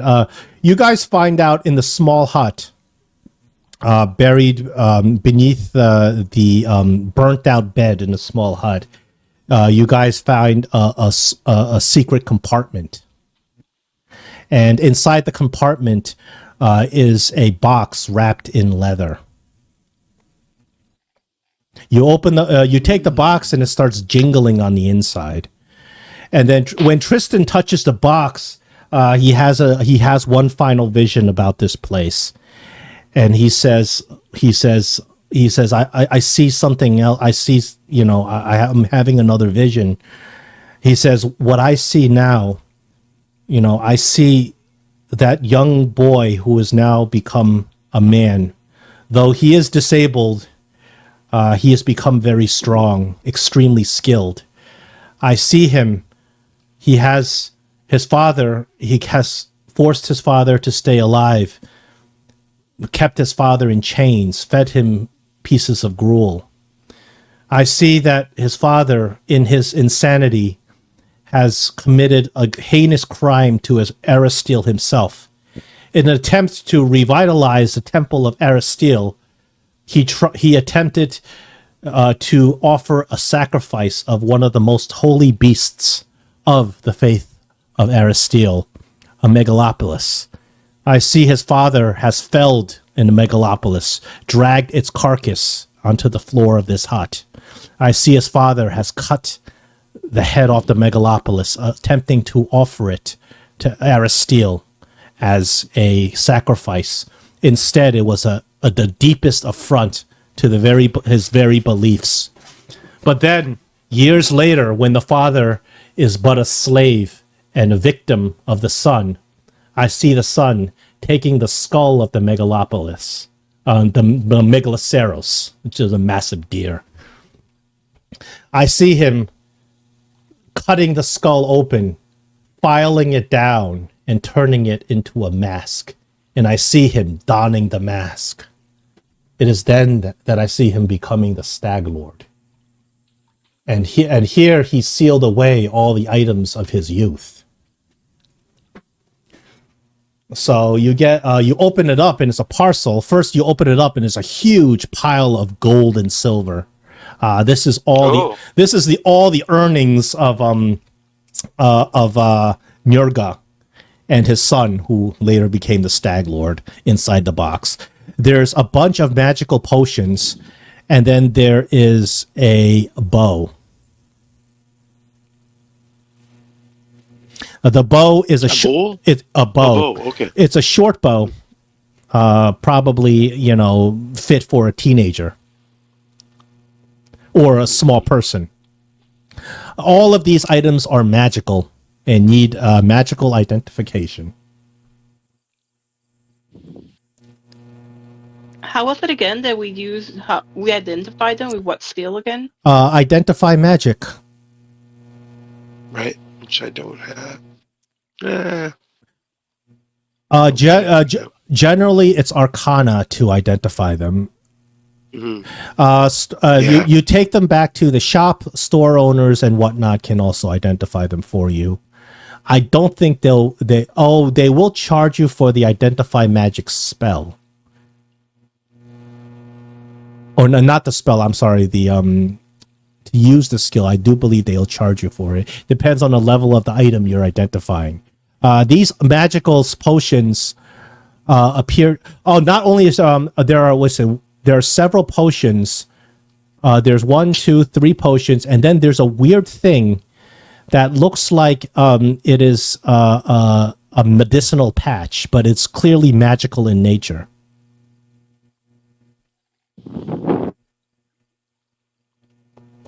Is there a skill that could identify that one? It's also identify magic. It is identify. Okay.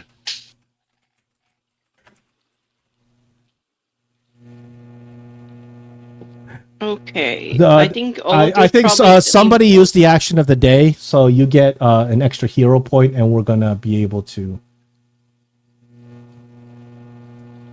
Wasn't it Valerie that used it? It was Valerie, unless you gave it to her. I don't. No, you control Valerie, so it's yours. Yes. Yeah. Oh, cool. All right, so to identify items, if there's a DC related to each of these items, you got to do an Arcana check to land that DC. Oh, do an Arcana. Okay. Well, I will.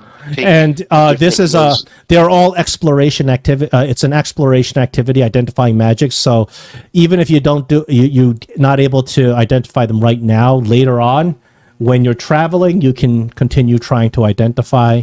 Okay. When you go to town, you can pay to get these identified. I will drop them all in the inventory, party inventory. So I can use Arcana to do the first step in identifying. Is basically what you're saying. Yeah. Correct? Yeah. Okay. Let me take a look at what they're called. I wanted. Oops.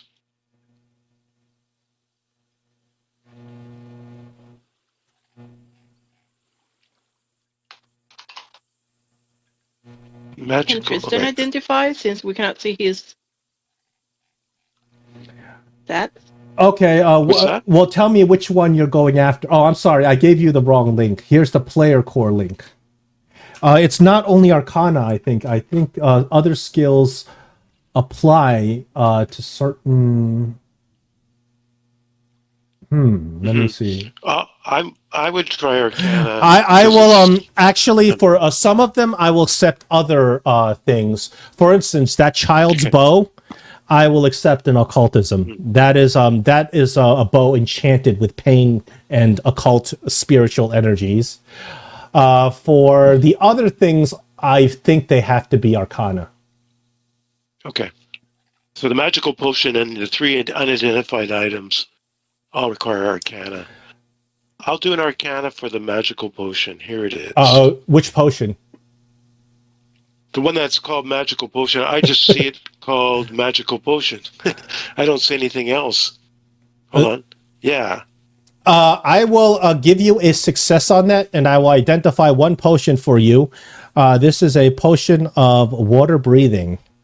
It's a level 3 item, and it works similar to how water breathing works in 5th edition. For 1 hour, you get to be a fish. Oh, wonderful. I would try occultism on the magical short bow. Sure. I'm equally skilled in that. Let Okay. me see. Oh, probably. Oh, that is a fantastic success. You get the Tormented Child's bow. This is a The Tormented bow Child. with a non-removable striking rune. Meaning, unlike a regular bow, it does a 2d6 damage instead of 1d6. It is also a +1 weapon, although I don't see the +1 part of it. I think that's the same as what Lindsay already has. But I don't. No, Lindsay, I'm sure, does not have a striking bow. Striking runes are not available to you until level 4. Oh, okay. Oh, she just has a +1 rune Yeah. for it that we got. Okay. Yeah, so this bow is a +1 and striking. Striking means it does 2d6 instead of 1d6 damage. Well, it would be something, Lindsay. If someone else in the party can't use it, I don't know if somebody else can use a small short bow. We'll see. I use a short bow, but this one sounds like it's smaller than what I would use. Yeah, I'm thinking she can use it because she's a halfling. But anyways, More importantly, one more importantly, it belonged to the Stag Lord. ooh, is that good or bad? I mean, It's off for you guys to decide. I mean, It's- maybe I'm that's sure the it's a- role that needs to kill him. I mean, didn't he Oh. want his place burnt down and the bow destroyed? I feel like that might be. Oh, weakness for he him. wanted the bow retrieved. He wanted these huts fully burned to the ground and no longer recognizable. So there's 3 magic potions. There's 2 magic potions, and then there's that weird medicinal patch. One of the magic potions looks to be of more powerful magic than the other. So it's a higher DC to identify. I would try Arcana against it unless anyone else wants to try. Okay. Well, I guess we can both try again. So- Here's an Arcana. Oh, Oh, 20 will identify this potion of leaping. why couldn't I get these rules in the last encounter? Crap. Anyways, a potion of leaping. Oh, that sounds cool. Very cool. Just 1 minute in duration. Oh, first rank jump spell. That's pretty good. And then the only 2 things you have left is you have this magical medicinal patch, and you have this other potion. This other potion, it looks kind of familiar. You think you've seen it before somewhere.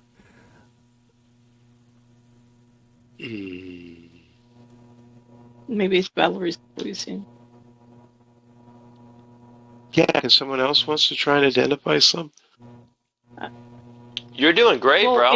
If Yeah. I could do medicine on the patch, Yeah, that would medicine. be awesome. But that doesn't No, work, no. right? I think I will accept the medicine on this patch. It's going to be a higher. I think I have to increase the DC for that, but I will accept the medicine check on the patch.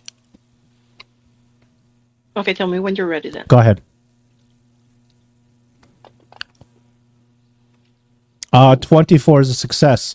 You identify a potion patch. It's a single-use item where you can load up a potion and use it without actually having it in your hand. Oh, cool. Nice. That could be something good for Scarlet. It's good for Well, maybe not for me, but maybe some of the warriors, like gun. yeah. So Look a up, melee yeah. fighter that Yeah. you have to put your shield away in order to take out a potion to drink in. Now you can Right, have that's a a good point. potion loaded up in a patch in your arm, and you just smush the patch, and you get the potion's effects. Mhm. It's a one-time Yeah, use item. I drink The potions last- a lot, so I wouldn't mind that. And you have 1 potion left. The last, yeah. Could Arcana work on it, or would Arcana be works on something it. else? All right, I'll try one last Arcana. It's a failure. It's a Someone failure. else will have to identify. Or I'll try it later. There you go. 19 is the DC you needed. That's a barkskin potion. Oh, cool. All right, you have everything identified. You guys spend 12 hours doing all of that. The amount of time you have to spend to identify that much stuff. You spend hours and hours and hours. Now it's the middle of the night. Luckily, the evil curse has been lifted, so nothing's bothering you. Yeah, we could Okay, camp so- here if we want to. Right. Yeah. Sure, Yeah, that's all good. it's not a pleasant place to camp, but sure. Is it still this weird purple color here?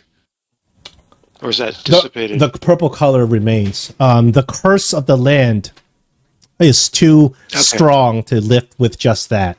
Although you have calmed the spirit, the angry spirit, the sickness of the land is still there. It's ancient. Uh-oh. Hold Bound on. to happen eventually. Hold on. I have to go look up the Oh yeah, that's probably a success. Or close to it. yeah, probably. Yeah. Let me The evil spirit, I'm with you on that. Okay, you guys are in the Gnarl Marshes. Gnarl Marsh DC. Ooh. That is a failure on your prepare campsite. Not a critical failure. Critical failure is like a guaranteed encounter.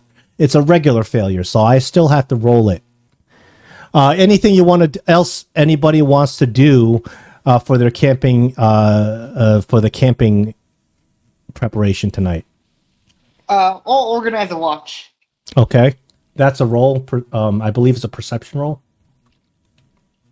Yes. And because we don't have a camp, I can't try and camouflage anything, right? No, you can. We are setting up a camp now. Oh, You're calling Knock Knock Okay, over. okay. He brings the horses over, but you don't let Knock Knock stay with you because he decreases your DCs for the camping. So you never let him stay with Right. you.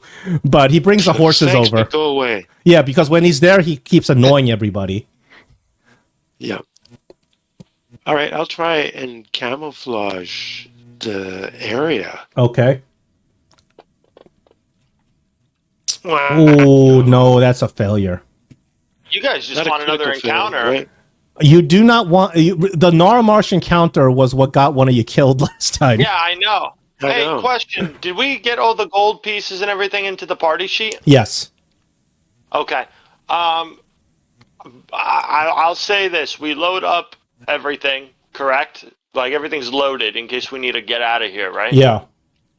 Okay. I have two questions here. Question number one. Can we... how do I say this? If we wanted to not camp here, could we quit mid-camp and just move? If you choose not to camp and you want to travel at night, you can do that. But that has its own risks as well. That's just as risky as camping in a dangerous place, of course. Okay. So I know, looking at the map here, I know we're on a beach. So really, we have the water to our south, and then there's kind of like a cliff to our top. How high up is the cliff to the north of us? Not that high. It's like maybe 8-10 feet up. You guys came down Okay. that cliff because remember there was a broken down idol of Aristil up there. Okay. And what about the shelters? They're all destroyed, you said? They are not really functional. There's the big hut, the roof is gone. You know, there's only a couple of sticks that remain. The little hut is kind of like crumbling down. You can add it to your camp and kind of rebuild them a little bit when you make camp. Well, what I would like to do, John, is I would like to put an alarm spell where I believe... Actually, let me see how this works. Because I don't know if it's a certain area or if it's like a radius. Let me open up the spell. Oh, if you have alarm spell, that's certainly very helpful. And if you have a spell slot free, that's very helpful. Because I have it as a scroll. yeah, because that will prevent you from failing your rolls miserably and then having you wake up with an enemy attack. That's something you really don't want. So it's a 20-foot burst, right? Uh-huh. So you can sketch out a 20-foot 4 area. squares. Yeah. No, 20-foot burst. Let me see. I will put out a spell token. It's big enough for your camp. 20-foot burst looks like this. So it's 20 foot means 20 feet from the center, each side. So a 20-foot burst looks like that. You know, 48 feet. what do you guys think? You guys think So this should it be centered on us, or should we move it over to the side? so this alarm spell is certainly big enough to cover your camp. I think moving it over is because anyone who gets into it from any direction is going to equally. Unless we don't think the water is likely to have anyone come from the water. Depends You- on you what the never- GM rolls on if I roll a I random know. encounter. Okay, yeah. Well, Gotta it tap depends from on the the random water. encounter, right? If I It depends on the roll random encounter. deadly crocodiles, I guess they could come from the water. Well, I would Just assume they gotta tap would. from the water. Yeah, assuming that there are deadly crocodiles here, I can't tell you what the enemies could be. One of the worst enemies you guys could face was the troll hounds last time. Yeah. Yeah, that but was- they're not that was- coming from the water, though. You know what I mean? No, that would make sense. That's what I'm Yeah. saying. So I'm not overly worried about the water. I think we should all be somewhat in here, but maybe we should move Okay. over a little bit. Yeah. Like That makes I'll go here. I wouldn't go any further than Scarlet. Okay. Yeah. I'll go in mid. I'd actually put. Yeah, I'll go that there. works. Does anybody else want to do anything for this camp? Yeah, I want to do an interaction with Tristan. Okay, sure. What was it again? Is diplomacy or was it any skill that I could? With Tristan, there are many different. There's several skills you can use with him. You do know about Tristan. I gave you a little blurb that this is what he tells you about himself. Tristan, you can use diplomacy to kind of just socialize and talk to Tristan. Certain lores will work on Tristan. If you have a lore that you think will work on him, religion will definitely work on Tristan. He loves religion. That's all he ever talks about. Society, talking about the history of the realms, things like that will work with Tristan. Okay, so I am going. Can I try and do medicine on him? Talk about medicine with him about his yeah, I'll tell- curse and how. I will take a medicine with Tristan. Sure. Occultism works Okay. with Tristan because he is an oracle. I don't. So I start talking out to Tristan about ways maybe that he could alleviate certain headaches and things like that when he gets hit by those deadly curse attacks. Sure. Go ahead and roll it.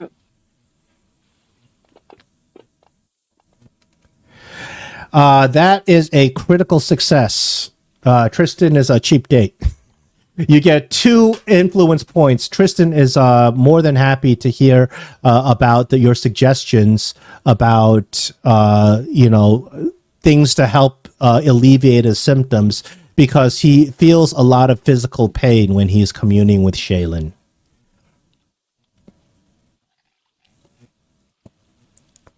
Perfect. Anybody else want to do any camping activities tonight?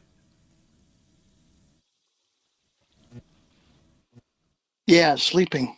Okay. Yeah. Valerie offers to do a camping activity if you guys want. Valerie is offering to tell a story. She wants to recount the story of the goddess Shaylin and her brother Zun-Kathan. Shaylin and Zun-Kathan are both divine beings. They initially were born together as twins, and they were co-deities, the twin deities of art, beauty, and love. But then one day, Zun-Kathan decided that Kathan decided that he, wanted to explore the universe. He says that it's not enough to only sit here and talk about beauty and love. How can we know love and beauty if we don't know what's in the dark end of the universe? Shaylin disagreed, and she said that if you go venture into the darkness, you don't know what risks you'll take. You don't know how much the darkness can corrupt you if you venture into the far realm. They had a disagreement, and one night, without Shaylin's knowledge, Zun-Kathan vanished. Zun-Kathan disappeared for eons after that. Nobody knows where he went. Until Shaylin grew very lonesome and missed her brother, and she reached out to her brother. She reached out her hand, and for God to reach out her hand, it's like zillions of light years into the far realms where no gods go. And when she reached out her hand, she felt a horrible, piercing pain. And when she brought her hand back, she saw that it was scratched with nails. It was an act of violence and pain. And when Shaylin saw this, she also understood that these were the nails of her brother Zun-Kathan. So he must have ventured into the far realms, and at some point he has changed. He has been corrupted. And Shaylin felt such pain that she said, one day I must go and rescue my brother. And she says she will continue the story next time you camp. So, telling a story.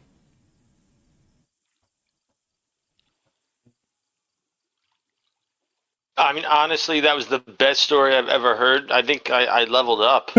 Yes, yeah, absolutely. You guys, because you're relaxing and listening to her story, I will grant you a +2 status bonus to attack rolls, saving throws, and skill checks if you get a combat encounter this tonight.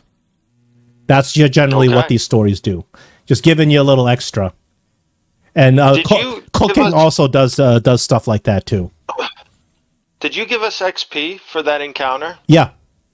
I awarded everybody, nice. It was, I believe, 120. That was a lot of XP because that was a severe encounter with a combination of a haunt and the enemies.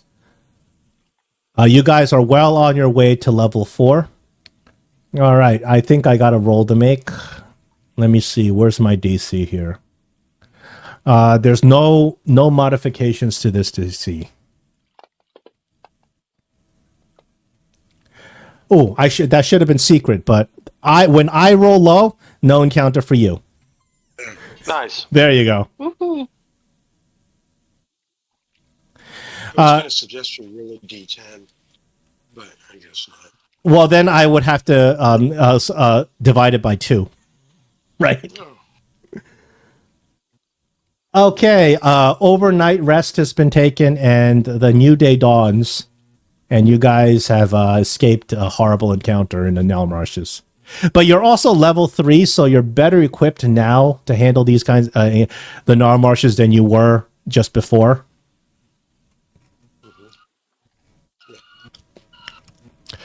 New day dawns. What is the plan today? We're moving to the world map now. Yeah, we had another quest we were moving towards.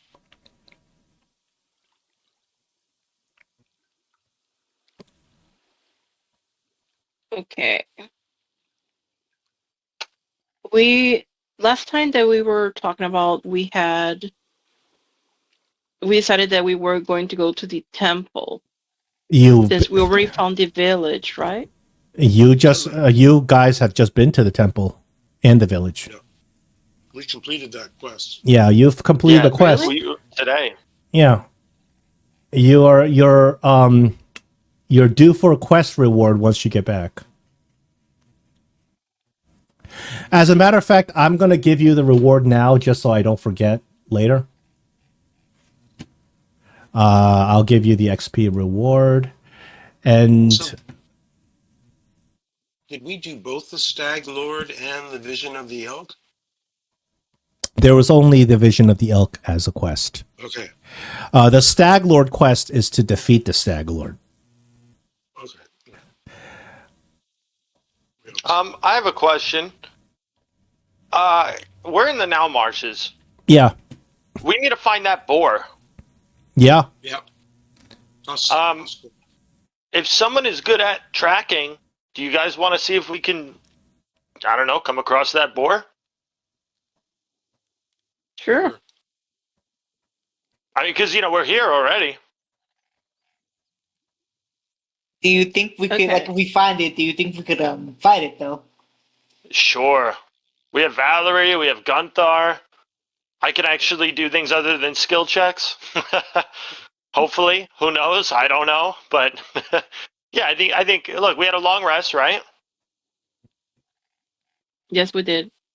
Is Tristan still with us then? Is he going to help us in this following fight if we do find the boar?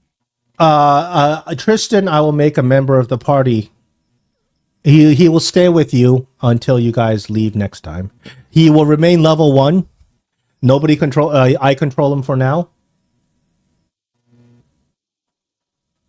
There we go. Okay, Yeah. perfect.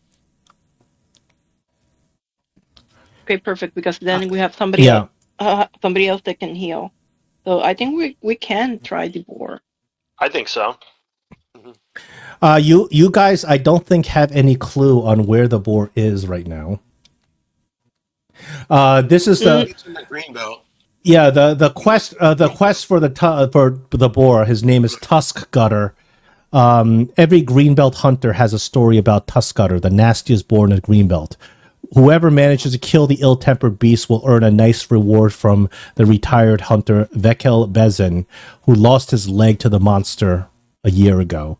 The monster was last seen heading towards the Now Marshes from the Greenbelt. That's why it's considered in the Now Marshes. Where's the green belt? The Greenbelt is this way. That's the Greenbelt. What you're at? The arrow? That's Yeah, the green belt? yeah. So where you guys heck? are is in the middle of the Now Marshes. We also know about the mercenary Fulgrim, who's supposed to be in the green belt. Fulgrim. The mercenary Fogrim has joined the Stag Lord's forces, so you don't know exactly where he is. The Greenbelt is a cesspool for and the Nar Marshes, and the and Tuskwater are where the Stag Lord's forces are located. All right, well, I mean, look, we're in where it would have been heading to, so maybe we can have, survival check, like tracks for like footprints, kills, things like along that. Sorry, my cat pressed the key. Oh, I feel Um, healthier. All right. So Scarlet, okay, that was a medicine roll for the cat, I guess. No, Yeah. it was my cat. It was not me. Sorry. Okay, well, your cat succeeds. The cat's a healer. I look at Tristan and say, Tristan, can you use your powers to try and find the boar? He says, Or get a feeling? I doubt it. My special visions are usually only related to haunted spirits and ghosts and curses. I'm not sure it can help find an animal or a beast.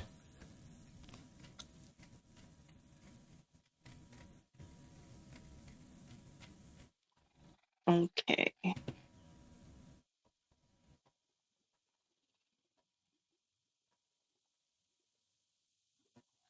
And so we found the temple, we found the village. But wait, did we really find the temple? Because we couldn't get in or anything. That was just a Oh, the temple is just ruins. There's no entrance anymore. It's fallen apart. All Then, you the why only was- thing that's there is just the platform that used to be the foundation. Okay, so we could like Okay. we'll just wander the greenbelt and try to find the boar. If you guys want, we know that the stag lord was gonna send people here, so we could always try to set up an ambush. But then we have to be camping out in his haunted area, or we could go find the fangberries. I feel like that's our like current options. Or I could mean, someone you know who's what other skilled? thing? Sorry, Oh, go ahead. I was just going to say, if someone's skilled in nature, maybe they can roll to figure out what could lure. Yeah, this is a Or- role playing. You tell me how you want to handle it. I just give you DCs to roll. So what do you want to try to do to if you're going after the tusk cutter? Okay.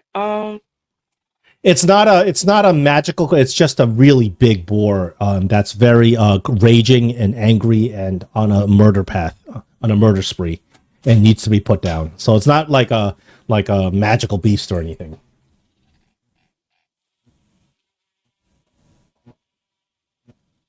Is the Thorn River considered to be cutting through the green belt? It isn't, right? It appears to go from the Greenbelt into the Nar Marshes. Okay, but it's not really a factor because I was wondering if I could roll my river lore to figure out if a boar would be in that part of or along the river shores. Tributaries. I will accept that role. Sure. Okay. Hold I on. will roll Let me set a DC for that. Oh, never mind. Okay. Let me see what the I got DC would be. I'll take that as a success. So with your river, I guess with some river lore, you do understand that regular natural animals do have to keep a certain proximity to the water. So if the tusk cutter was last seen heading from the Greenbelt towards the Nar Marshes, he should be right somewhere in your vicinity. Huh. If not on your hex, close to your hex. Maybe he's hiding behind a bush right here as he's about to attack. That's possible. Perception roll. So remember, on any given day, you have a travel action or a recon action. So if you want to spend a part of your travel action to do a recon, you can do that. If you do a regular travel, you're in the Nar Marshes, which is 1 hex of travel a day. If you do a recon, you can only do half the hex of travel. So you guys can make a decision how you want to kind of spend your day. And remember, as long as you stay in the Nar Marshes, you're going to roll the encounters in Nar Marshes as well. Sure. Hey, John. So, if we were to figure out what type of food this boar eats, and we were to could I craft use crafting to create a trap, and we use the food as kind of like the lure? You can, but a trap will be useless if the boar's not in the area, right? Right. So we need to find tracks as well, or dung tracks, kills. The question is, where do you want to look? So you gotta pick an area to search and do the recon. Well, we're here already, so we might as well search here and then maybe go near the river that's in the Nar Marsh, the hex next to us. Okay, so or above. Do you want to commit to a recon action on the hex that you're on? Sure, why not? Okay, a recon action is a perception roll. And everybody may do it, including Tristan and Valerie. Okay. Cool. Let's roll perception. Yeah, Tristan will do a perception. By the way, I found like cool that the update made it so that you can use any skills to throw away initiative check. Remember that it used to be only for stealth. I think you can now choose to roll initiative in the first page, in the main page. Yeah. If certain circumstances allow you to roll things that are not even perception or stealth as initiative, Yeah, that's but now it's added to the exactly. thing. Then now So let's say you have a, that's so a cool. skill challenge on trying to reforge a sword. Then obviously you can roll crafting as initiative, something like that. You guys are pretty confident. You do a very thorough search of the area. Boar's not here, not on this hex. Okay. Yeah, with a 30, you Whoa. definitely. You're pretty sure that you don't see any giant boar tracks in this area at all. So Okay, I'm going to. you do the Go recon. ahead. So you may still have a travel action, but because of the terrain in Narmarshes, you can only go half a hex. Mhm. Then I want to try and do some plant empathy to see if we rhythmic question, like if you see a big boar, see if the plants can find it for me. Sure, you Or give can me an idea. Whoa. you can roll plant temp, but obviously you can only talk to the plants that are in your area. You can roll the I think it's diplomacy with the plants, right? Yeah. Ooh. Good one. The plants in the area say no, we have not seen a giant boar here. Okay. Okay. All right, let's move to Even- another hex. Someone pick. Yeah. One, obviously, go to the green belt is this Yeah, hex that in the works. green Yeah, belt? that's the green belt. Yeah. Go to the one. Now, Go to the one next over though. so this hex that over here, you guys have already been here last time. That's where the bandit camp was. Remember? Oh, okay. So if you move towards Right. that hex, you can get to halfway to the hex, which is over here. That'll complete your day.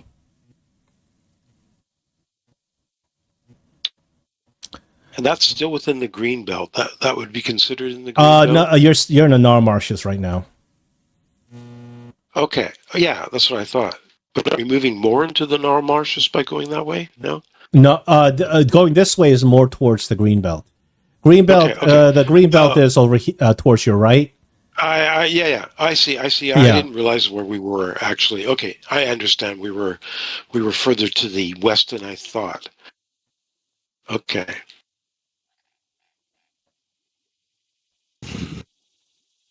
This is the end of the day. It's sunset now.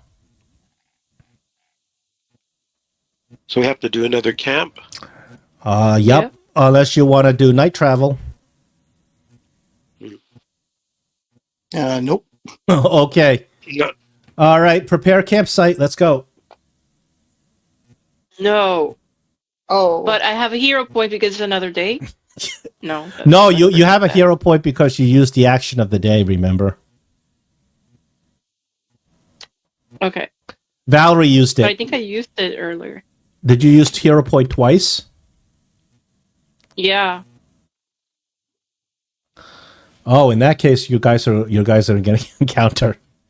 Ah, All right. okay, that's all. Hey. The last time you got very unlucky with your encounter. Not all the encounters are as bad as the troll hounds. All right. So, unfortunately, while you're preparing your campsite, you have made such a ruckus. Hold on. Who knows? Maybe it's the board that appears. Wouldn't that be funny? Yeah. Right. That the information says boar or animal. that would work. I'd be all right with that. You are not allowed to do any campsite activities with a critical failure on preparing the campsite. So you don't get to hear the rest of the Shaylin story. Oh darn. Dang. Do we still have the +2? No, that's from yesterday. I still have to roll against the zone DC. but the DC drops for me because of the failure.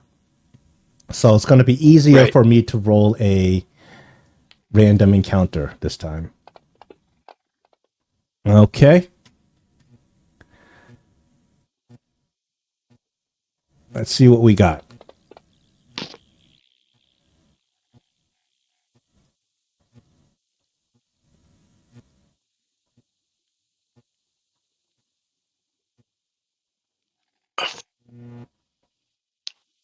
Well, that doesn't seem good. Silence. Oh no! I have to because I have to go look at this table. All right. It's the table of nightmares, right? You guys don't get a combat encounter for 24 hours. A massive windstorm picks up into the Nar marshes, seemingly to have come out of nowhere. The effects of the wind are so severe on your movement that overland travel inside the windstorm is treated as 1 degree higher of difficult terrain. So now you are in greater difficult terrain. Every 8 hours, we can attempt another check to be struck by debris. Okay, that's not fun. Can you struck? We can have a Well, check to get. how does this work? Because if we're resting here for like 8 hours, Well, how long is so this is what happens. You guys try to prepare a campsite. It's a terrible campsite. Even though it's a terrible campsite, it doesn't attract unwanted attention, but the luck of the gods is against you. And a massive environmental hazard shows up in the middle of the night, waking you up.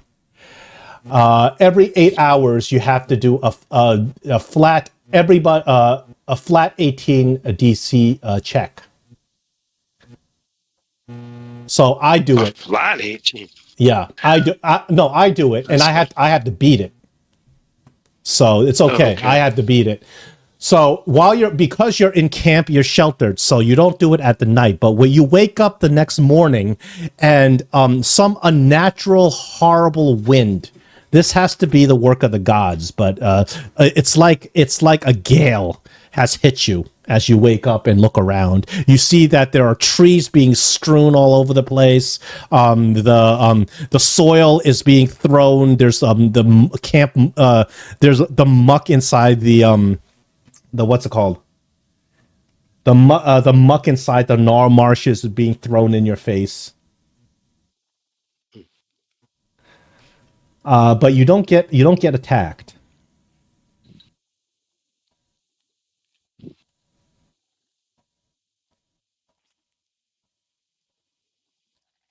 Well, it seems that the curse want us to attack us.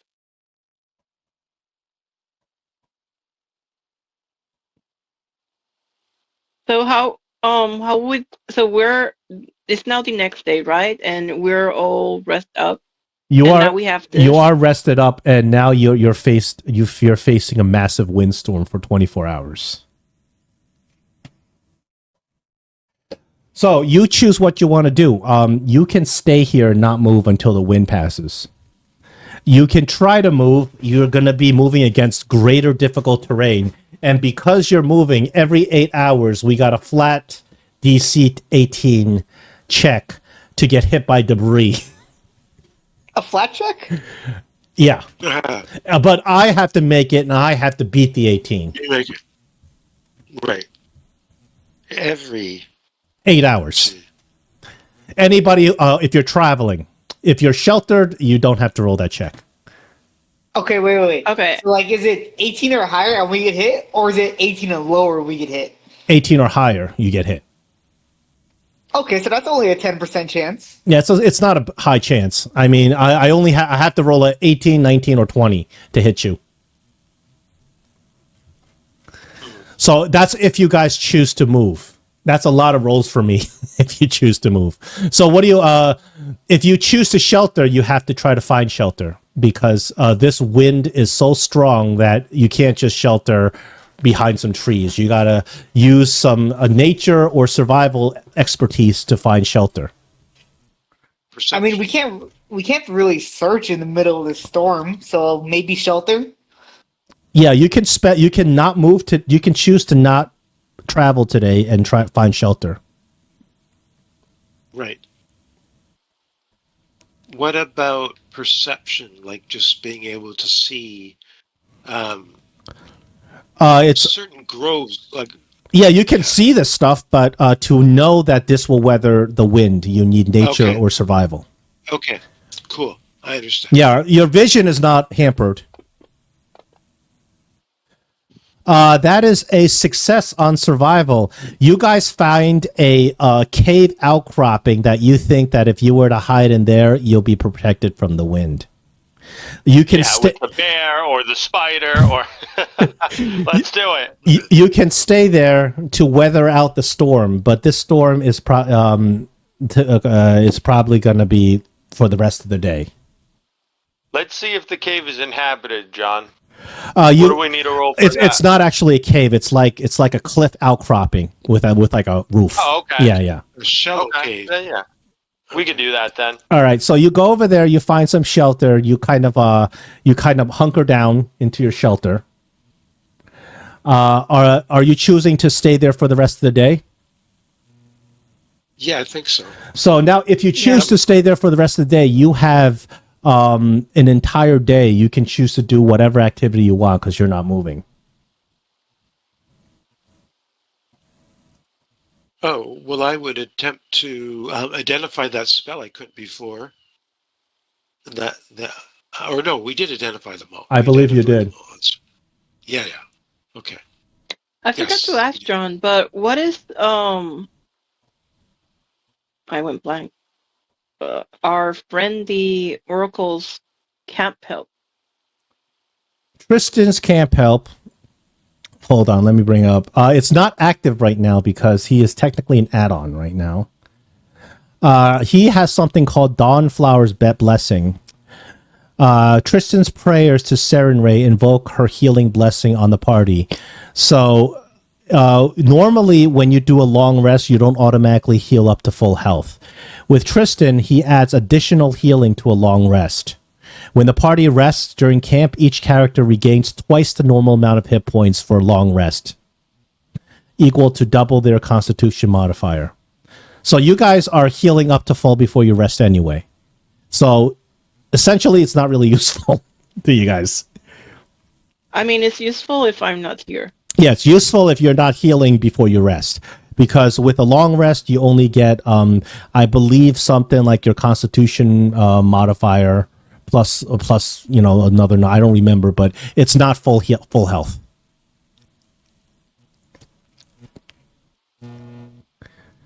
Okay, perfect. But in the Pathfinder rule set, that's pretty useless because almost everybody at least has some way to heal up before rest. Almost every party.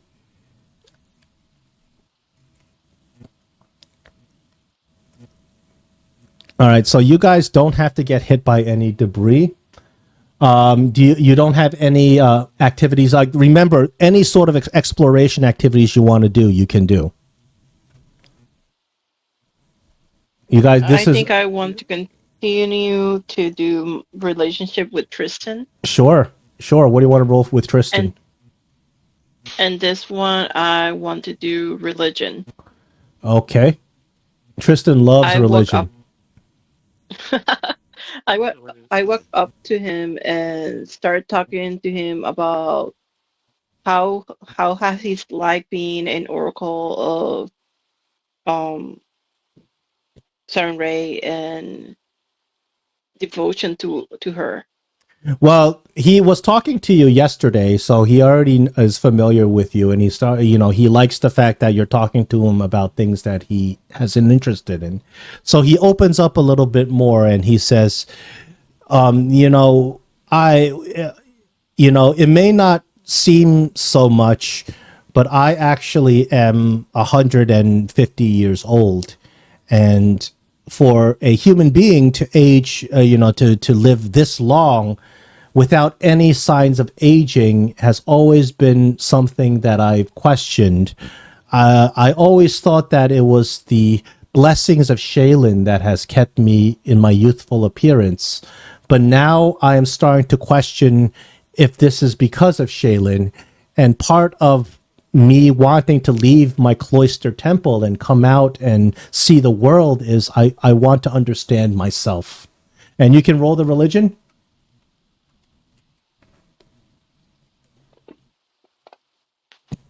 That is a success. You increase your influence with Tristan.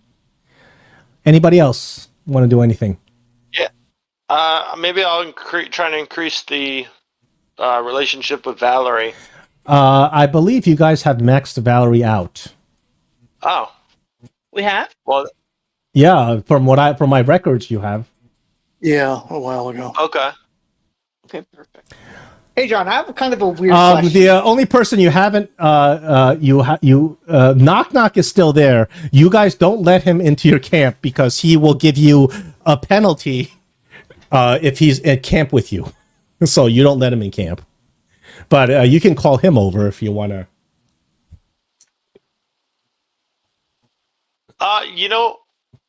I wonder, what do I have? Knock Knock likes to talk also about religion because unlike Tristan, he is a devout follower of Lama Chu, the evil goddess of beasts. Very, very evil. He likes to talk about her a lot. So religion works with Knock Knock. Thievery works with Knock Knock. He loves talking about how he goes around and steals stuff and how stealthy he is. Stealth, different methods of hiding work with Knock Knock. Survival works with Knock Knock because he's proud of the fact that he can survive anything. Deception also works with Knock Knock. If you because you lie to him, he'll lie to you. Yeah. Intimidation works with Knock Knock. If you threaten him, he'll be nicer to you. I'm going to go over and I'm going to step out and say, knock, knock, in the wind. He kind of crawls over peevishly. Yes, you called? How are you doing out here in the storm? Not bad. Not bad. Horses are doing okay. Be nicer in there. But you know that every time... What did I tell you about asking questions about coming in our campsite? Knock, knock, and I glare at him. He looks down peevishly. Roll an intimidation against him. Evil characters require... Oh. So... I'm going to use a hero point. A knock knock. Okay. Go ahead. Yeah. That's still a failure. Hey, it's not a critical failure, though. That's all I wanted. So if you can get Knock Knock above a certain threshold, he can join your camp without making fun of people and pissing everyone off and giving you penalties. Cool. I'm gonna say, you know what? I feel bad for you, and I toss him a ration.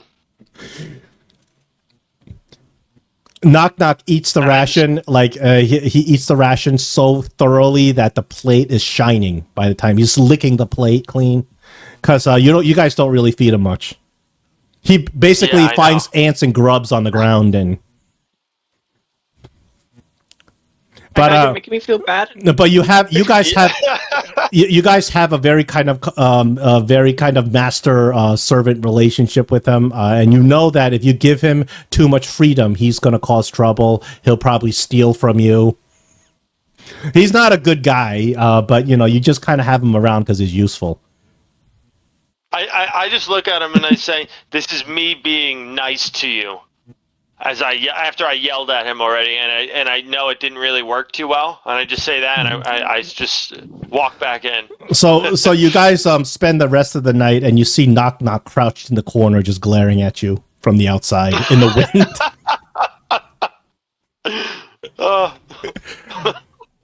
That's awful, John. Well, Knock Knock is an evil NPC, so if you choose to take on but. He's not a good guy. I mean, he been lying to you, and he tried to get you to betray your friends. Yeah, betray their friends and leave them in the quicksand. Something we missed, John, is I need to make my blood fire fever. Oh, I'm sorry. Save I forgot you still stage. had that. That's okay. Yeah. Well, because it doesn't. If I fail it, I would burn my spell to get rid of it. My Okay. infliction, removing. But I I should try it and was see. it was 18. That's what I remember. Fortitude 18. Is it a Fortitude 18 save? Okay. No. That's brutal. Man, this Okay, disease here's. just won't go away. It's been here for like 4 sessions. I finally got rid of it. Finally, it's gone. Yeah, that's it. If you level Tristan up, you can probably he can probably help you with that kind of stuff. Hmm. That's Yeah. what we're Yep. trying to double him up to level him up as an extra healer. You got to bring him back to town. But he gets to level up to level 3, or is it just a 2? No, everybody's level 3, including your NPCs. Okay, cool. If Yeah, he if would you be able want to do the play spell. if you want to play Knock Knock, he would be level 3 rogue. And remember, you guys don't have to play these NPCs if you don't want to. It's not like you're going to miss out on anything. Just if you find that you enjoy them and you think they're going to be useful in your adventure or your encounter, sure, level them up and bring them along. But if you leave them and don't level them up, don't feel bad. You have to do something with them. Eventually, NPCs have NPC quests. They trigger at certain levels and certain parts of the story.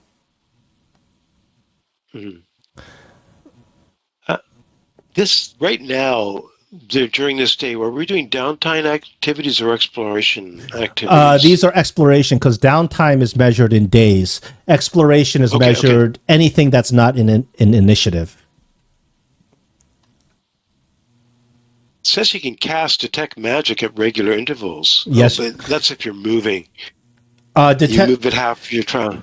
So one of the encounter activities you have is continuously cast a cantrip. So you can continuously cast Yeah. detect magic over Okay. and over again. So anytime there's you ping off on magic, I'll let you know. You can do that as an encounter activity. No, this is divine. We do need another camping roll. Okay. Survival. Oh, much go. better. I believe that's a critical success. I believe that's a critical success on the Narmarshes. No, it's not. What? It's not a critical success on the Narmarshes. Nope. You guys, You needed probably a 30. yeah, you guys don't. Yeah. You guys don't have Lindsay's bonus right now, so it's not. But it is certainly a success. So you guys have made camp. If you want to declare any camping activities, you may as well. I'm tempted. Yeah, Okay. I wanna intimidate Knock Knock again. Oh, you can't do it more than once a day with interactions. Okay. But would he be able to then talk with Tristan, or is it just one interaction for everybody? One interaction per NPC. Otherwise, it's too Yeah. easy to get max out everybody's influence. So it's only when you remember and when you choose to do the interaction with them. Because they got to spend some time traveling with you to really get these interactions going, you know? So you don't go from like 0 to 8 to full max interaction just in one day. Except for that dinner you had. That was the exception. So you sit down and, when you make a campfire, since you sit around the campfire, Valerie is going to continue her story. So Shaylin, she decides that she is willing to risk being changed herself just because of the love that she has for her twin brother. She needs to go out and find him.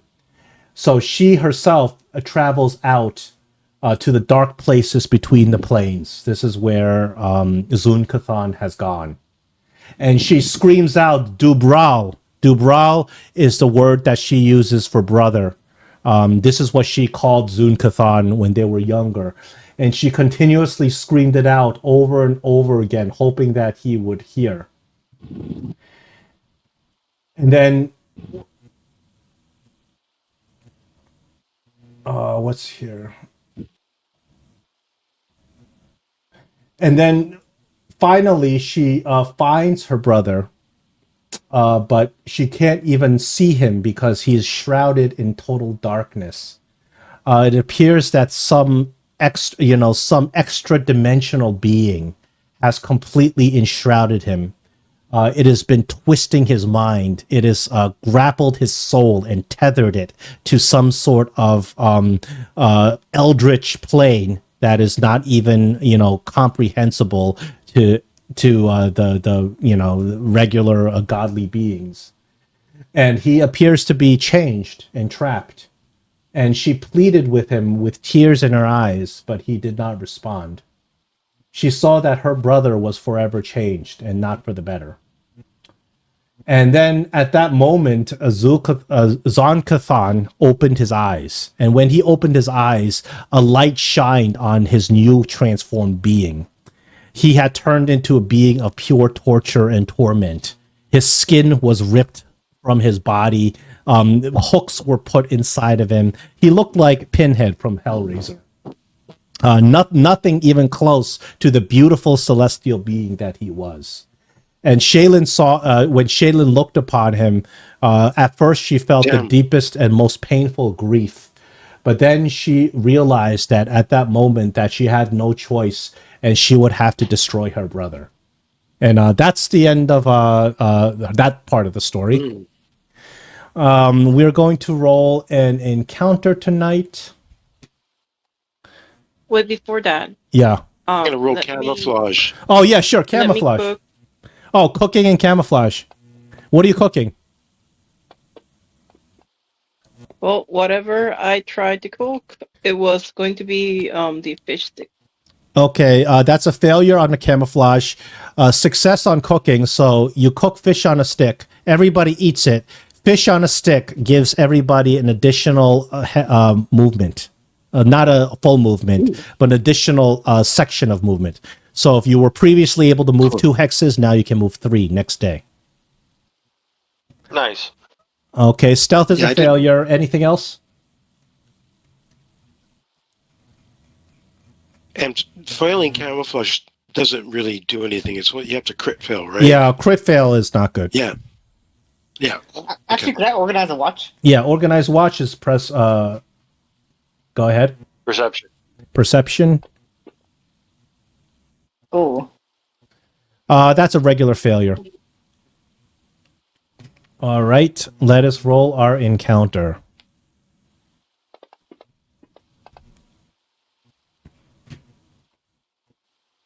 Okay.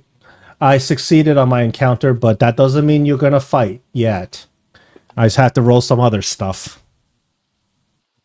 Okay.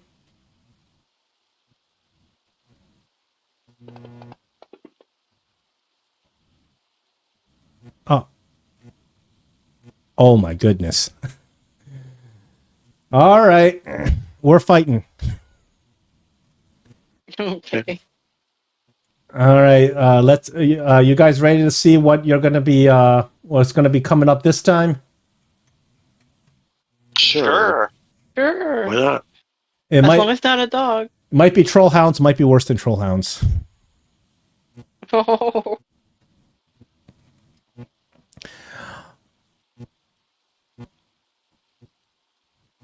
Remember, if you want to escape the encounter, you start your turn on the edge of the map and you can escape. Mm-hmm.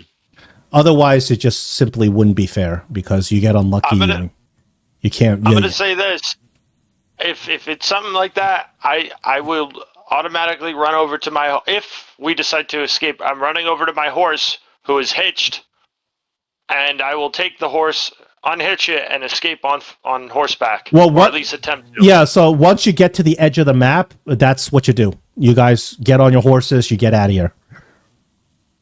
But okay. You gotta be able to start an encounter on the edge of your map, and you got to be able to wake up for the encounter. So I'm going to roll randomly to see who is on watch during this encounter. So I guess I can't say I was sleeping on my riding dog's saddle.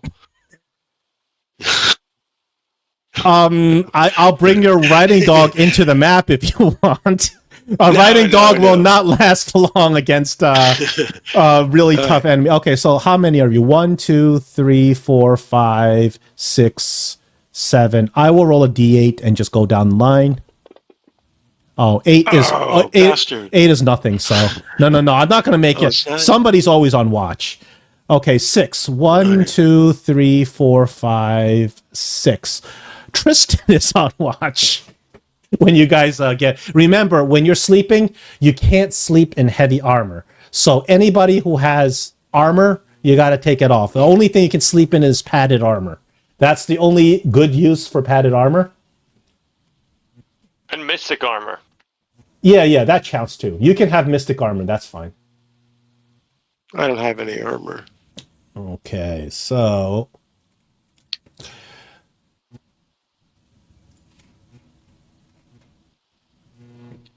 I am going to hold on.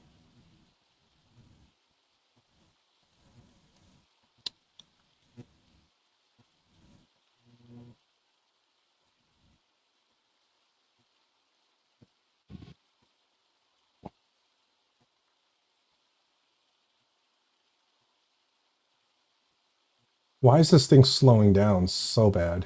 Okay. Do this. Let's get some battle music going.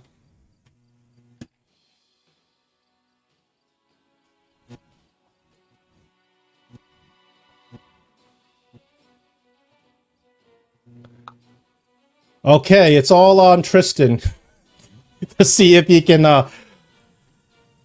get you guys if he can spot these creatures and wake you guys up.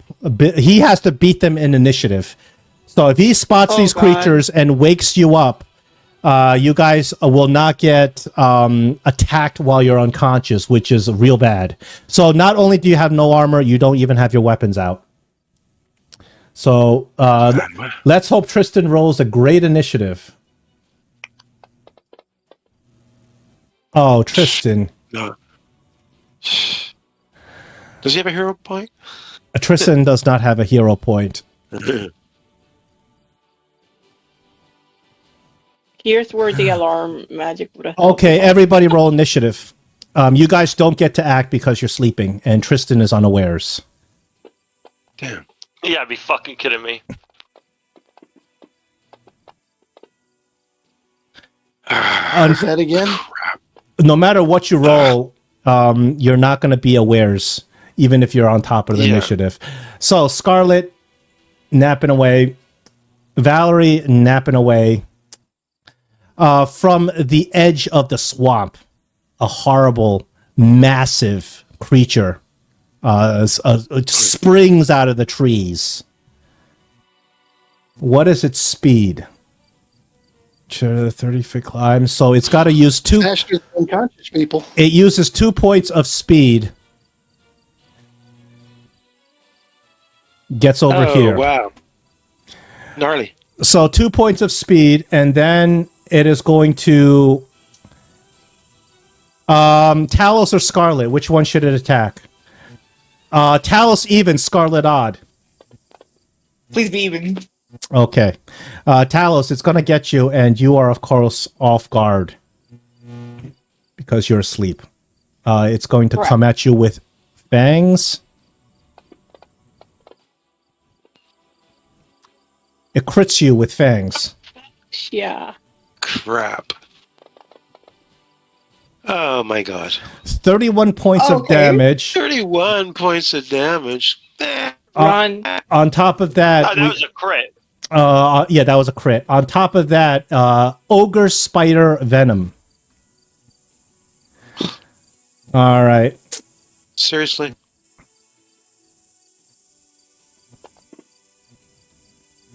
Oh, You succeed! You succeed against excellent. Talos. That roll saved your life.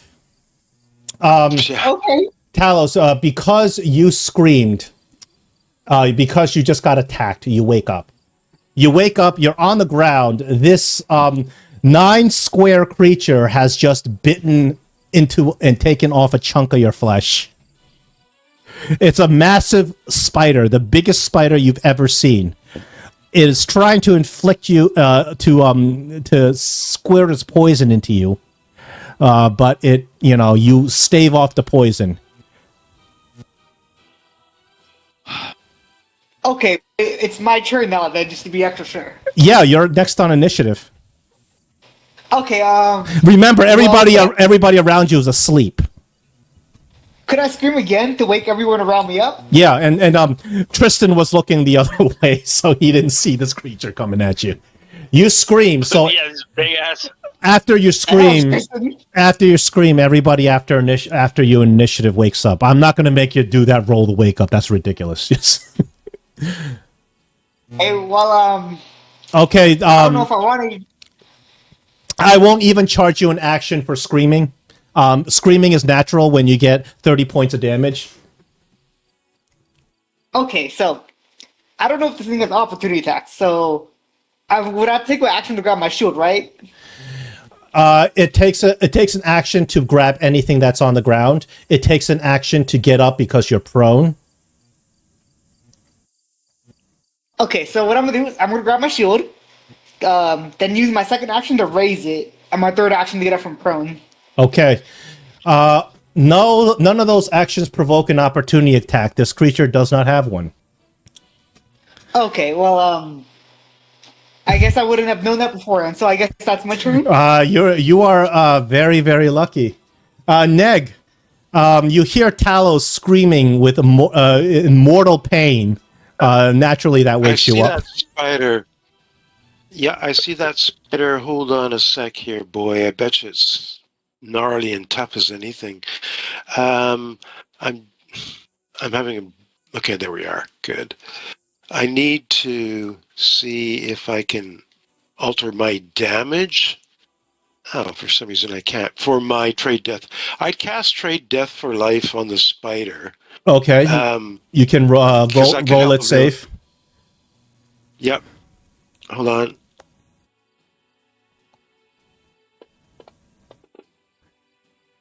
This spider laughs at your paltry magics. Okay, that's funny. That's so funny, spider. That's a one. I will hit him with needle darts. I'll try and cast needle darts. Okay, needle darts against a spider. I knew he'd be tough and gnarly. I don't know why I even did that, but it was always an outside chance. Okay, so attack him. Whoa, you got him. Hey, listen, if you can actually bring this thing down, that's a crazy XP. You guys want to take the risk? Fuck yeah. Well, I gotta do something to distract. Only 7. Oh my god, that's terrible.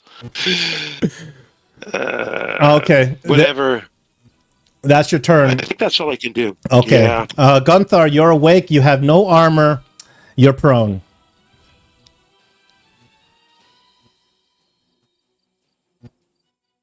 Grab sword, get up, move. All right.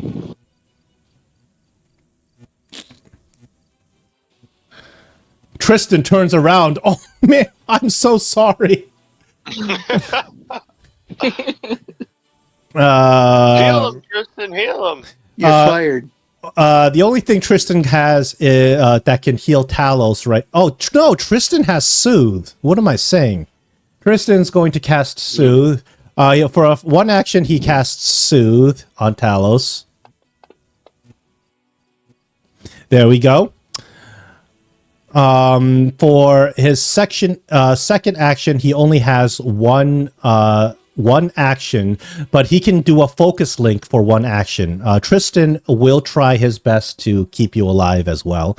So Tristan is going to do a spirit link with Talos. That will give Talos 1d4 healing.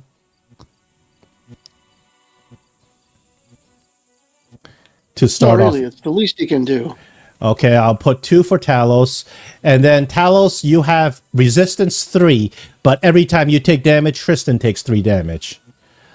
So, Talos, your temp should be gone by now. You shouldn't have temporary hit points.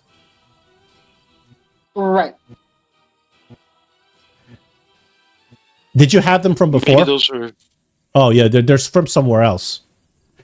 Maybe they're from his god right now. Well, if I'm you not Pity sure on where him. they came from. if you began your turn, you do get temporary hit points from. No, your rage doesn't give you temp hit points. Though, does it? Does when it does, and then like if I rage for like one, it does on my first rage, and then I have to wait like a full minute before I can rage again and get 10 Oh, rage points. so if you already had a turn, your first turn, remember, rage begins with your initiative. Right. So I think I did mine a little late then. Yeah, so you would have rage active right now because you had a turn. Okay. So that does apply. Yes. So Tristan does his turn. He does 2 heals on Talos with a spirit link, and Araman, you're up.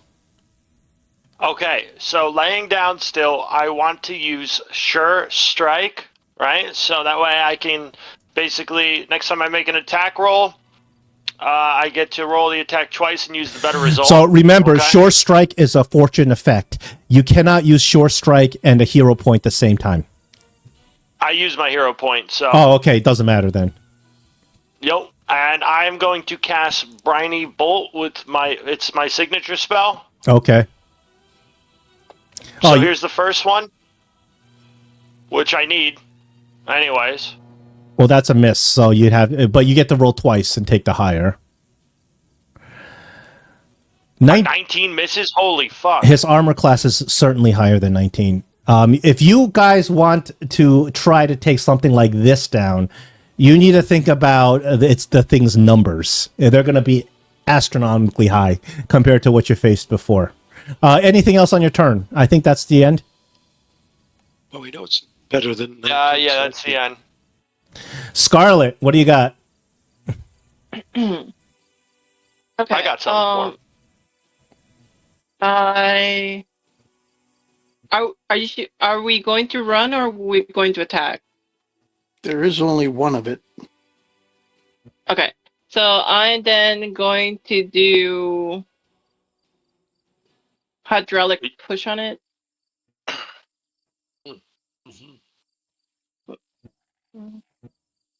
And you guys are with me? No? Nope. No. So then I will move.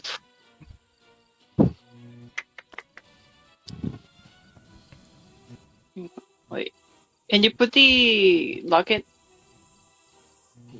Yeah, it's locked. Okay. Perfect. And I'll just attack from here, just in case.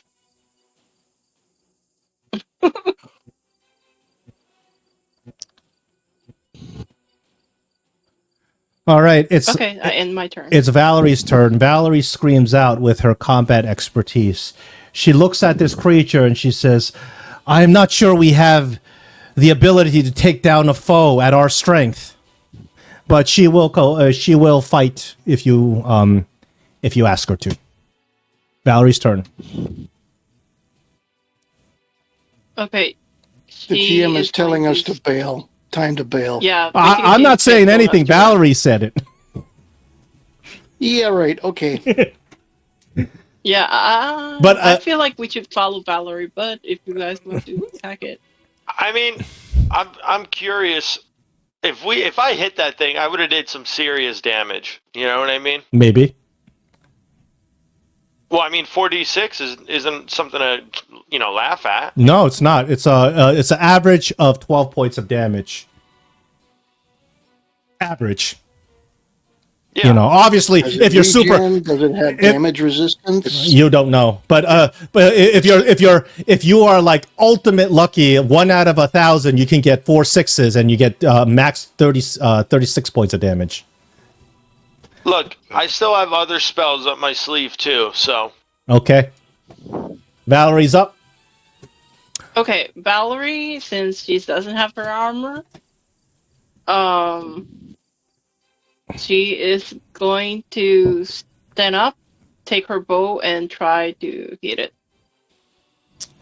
Okay, stand up, take bow, and then attack. Yep.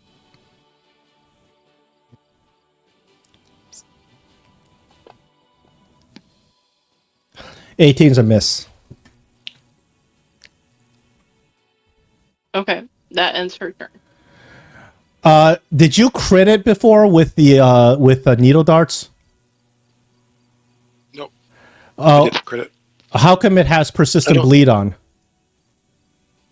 I don't know why it has persistent bleed on. It's That doesn't it make says sense. you applied it. All right. No, I just rolled the Oh, okay. damage. Oh, it's because there's a script. There's a script, and I think we found out at one point it wasn't always right. So just take it off. It's not always working. Hold on. Yeah, let me look. There's something. So, Scarlet, you ran away from this creature. He doesn't like that. The spider turns to you and shoots a web at you. Why did it roll twice? Oh, it had two people targeted. I'm only gonna go against the roll against Scarlet, which is a critical success. Oh, Jesus. She's critical. Scarlet, you are immobilized until you are grappled until you escape. Because it's a critical success, you are paralyzed. Oh shit! Scarlet could say, "Run, guys, run!" So it's a web that it shot on her. Yeah. Yeah. But the effect of the web is the same as a grapple. Unless you break out, when you're paralyzed, you can't move or act except to try to break out of the web. Can fire burn the web? Because of the situation, I will let you guys try if you want. Normally, no, but I will. I'm flexible, and if you want to try something improvised and creative, certainly I will. But the numbers I'm going to give you are going to be the same numbers that it's going to take to break the web. So that's the web attack. The web attack is an attack action, so I'm going to give it multi-attack penalty on its strike. This time, it was previously attacking Talos. I'm going to go after Gunthar this time. With a multi-attack penalty, it's going to hit you with fangs. Or it's not going to hit you with fangs. And this spider is not really smart enough to do anything other than try a Hail Mary with his fangs. I'm going against Gunthar again. Nothing on that Hail Mary. Okay. Talos, you're up. It is 11. We're past time, just to let everyone know. Unfortunately, you got yourselves in this situation. Or we all got in this situation. This got started past time. Yeah, that's true. How about this? I will run one more round. And then we're going to have to do a cliffhanger. Scarlet, you're in big trouble. You're paralyzed, so that's a problem. That it is. You're up, So much Talos. pressure. Am I? Oh, Gunthar, what is your armor class? You not wearing armor. Normally 17. If I get my shield up, then it's 19. So right now I don't, so it's 17. Oh, without armor, 17? Yeah. Perfect. Okay. You survived its attacks. Talos, you're up. Okay, cool. Wait, am I grappled by the web? You're not grappled. Oh, okay. Never mind. Then, okay. So, cool question. Are we fighting it or are we running? Just so I know where to move. I would have run. Well, I we think we can't need run to right run. now because Scarlet's paralyzed. Yeah, no, I know. I have some ideas about that. Yeah, you can. I'm flexible if you have ideas on how to help Scarlet, especially in a counter like this. Can Valerie just pick her up since she's small? Yeah, I could also pick Yeah, up two and run. that's actually a great idea. But the DC that I'm going to make you roll is going to be the same DC that you're going to have to roll to break out of it. So Valerie can pick you up, but there's so much sticky webbing, she might get stuck trying to pick you up. So that's what we'll call it. Okay. I have So a that question, also Rob. has its thing. I have a question. Yeah. if I were to use an alchemist fire, would that clear all that up quickly? Whatever roll you're gonna make, I'm going. If you want to use an alchemist fire, and we're gonna do a flexible improvised action, I'll let you do it. But the roll you're rolling against is a DC 22. Whatever you roll. Okay, never mind on that one. Dude, just hit the thing with whatever you have. Okay, well, if I'm gonna hit it, I might as well do this. I'm gonna just use one action to move, like, right here. I have 35 movement while raging. Sure. Now you got it flanked. See, that's how you. If you want to take it down, you got to do stuff like that. You drop its AC by 2, you got a much better chance of hitting it now. Oh, it's a no. But it's not going to hit it. And then I'm just gonna ray shield. Okay. Neg, what do you got? Okay, well, I'm wondering, would a cure infliction spell remove paralysis from Scarlet? No, the paralysis is a physical restraint. It's not infliction. Okay. So if you want to do something creative, like let's say you want to use a spell to try to burn her webs, I would put up a DC that she would need to break the webs for you if you want to do something improvised. Yeah, I don't have anything that would really burn. I don't think I have a spell. I better check because there's spells I never cast. No. You don't have a hide from spiders spell? I don't even have invisibility. However, one thing I could do to make it hard for it to get to her is I could go up here and letting everybody know I would hold up one of my what is it called? I was just looking at it. Explosive mines. I put one of my explosive mines right here, just in case it comes this way. But I hold it up high above this big crater so everyone knows and can see and shout out that I'm putting it there. And then how many feet then I move as much distance as I can. Let me see, to the edge of the map. I guess I can't double move if I place something like that, or is that a free action? No, you took one movement. Your second action was to lay down the mine. Your third action can be another movement. Okay, so I moved 25 feet up to here. Okay. You're right next to Scarlet. Yeah, I am. And I really don't have anything that can deal with the web. I can give her... I can't cast guidance now, though, can I? No, you've used your actions up for this turn. Gunthar, okay. Wait, you got the spider flanked. Yeah, so I'm gonna whack it. Make sure you apply off guard when you attack. So to ensure I have, and it is targeted.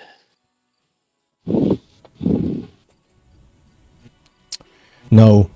19's not cutting it for this thing. We know it's above 19 and it's below 25. Well, another try. Or yeah. Nope. Seriously. All right, wow, Hail Mary. So it's 22. How do you know it's 22 and not 21 or 23? Critical. Oh, yeah, that's a good point. Critical miss was at 22. It was at when he rolled a 12, so that should make it 22. Because it's 10 or less, right? Yeah. So it's probably no higher than 22. His AC, if I'm reading the rules right. Or it could even be 21. No, it has to be 20. I think Talos said minimum at 22, so. Yeah, minimum 22. Yeah, it could be 23 or 24. I hit it on a 25. So it's 23 or 24. Tristan screams to you, Scarlet, do you need protection? I can help. You can speak. Continue healing Talos or anybody that needs healing. Okay, so he's going to cast another Soothe against for Talos. But he is running out of spells. He only has 3. Mm-hmm. Ooh, good soothe. Nice. Good soothe on Talos. Yeah. Tristan, 1, 2, 3, 4, 5. He's gonna come over here, helping protect you. And Aramin. Okay, I'm gonna get up. And you know what? I'm gonna see how its will saves are. I am going to attempt to cast fear on it. Okay. Ooh, what a wonderful success. But that's only a regular success. With a regular success on fear, it gets frightened 2. I think it's frightened 2, right? Not frightened 1. Frightened 1 is on a regular failure. On a success, it's 2. If you had gotten a critical success, the creature would have run away. Yeah, it is failure 2. It is failure 2. Frightened 2. There you go. You got it. You guys really needed that. That's fantastic. You still have 1 action? No, because I stood up. Oh, that's Or right. unless standing up doesn't. Yeah. Okay. So frightened 2 means he has a status penalty of -2 to all his checks and DCs. Checks, ACs, saves, everything, but it goes down every round. Correct. If you had scored a critical success, meaning then he would have run away, and I would have given you his experience because that's valid. That would have been dope. That would have been dope, but he really had to roll a nat 1 to do that. Yeah. So that's that's the gods. I can't do anything. Do you guys want to run another round, or we want to end for today? I really want to see how if anyone could hit him. I don't think we hit him. Yeah, I mean, we I did. hit him on a- I rolled for crap. 25. Okay, let's run one more round, and then we're done because we can't run too late. Yeah. Okay, Scarlet. You are paralyzed, and when you're paralyzed with a grapple, the only thing you can do is roll athletics. The DC is 22. And it's a multi-attack, so the first one you roll is full athletics, the second one is -5, the third one's -10. Oh man. Okay, give me 1 second. Let me check something very quick. You guys are doing excellent with tactics against this creature, but there are certain creatures, no matter how good the tactics, if they outlevel you that much, that's a failure. Okay, I'm going to try it. That's all you can do when you're paralyzed with a grapple. So the second time is multi-attack -5. The third time is multi-attack -10. And you get less. Question. Can I throw an electric arch on him? No, you can't. You can't act. You're paralyzed. Okay. Okay, then I'll continue doing again the athletics. That actually was if you had to add a -5, so that would have been very low. It's 9 or something. Weird. I think I click on it. Okay, I'll click again. It doesn't work 3, with the and skills. That's why. Oh, okay. So how negative is number 3? -10 because if these are attack action. You got to roll a 20, a nat 20. You need a nat 20. Well, you never know. You can't do anything else. I mean, then I'm not going to got use nothing else that. to do, you might as well try What it. I'm going to then use is that I want to do nature to see. Oh more yeah, information you're about right. that You're right. You creature. can recall knowledge. You don't need to act to recall knowledge. Sure. You can roll nature. I will accept that. Nat Whoa. 20. Nat 20. I will tell you two That wasn't two the things. save. I will tell you 2 things. 2 questions you have about him. Choose wisely. Okay. Does it look at all that we'll be able to fight this?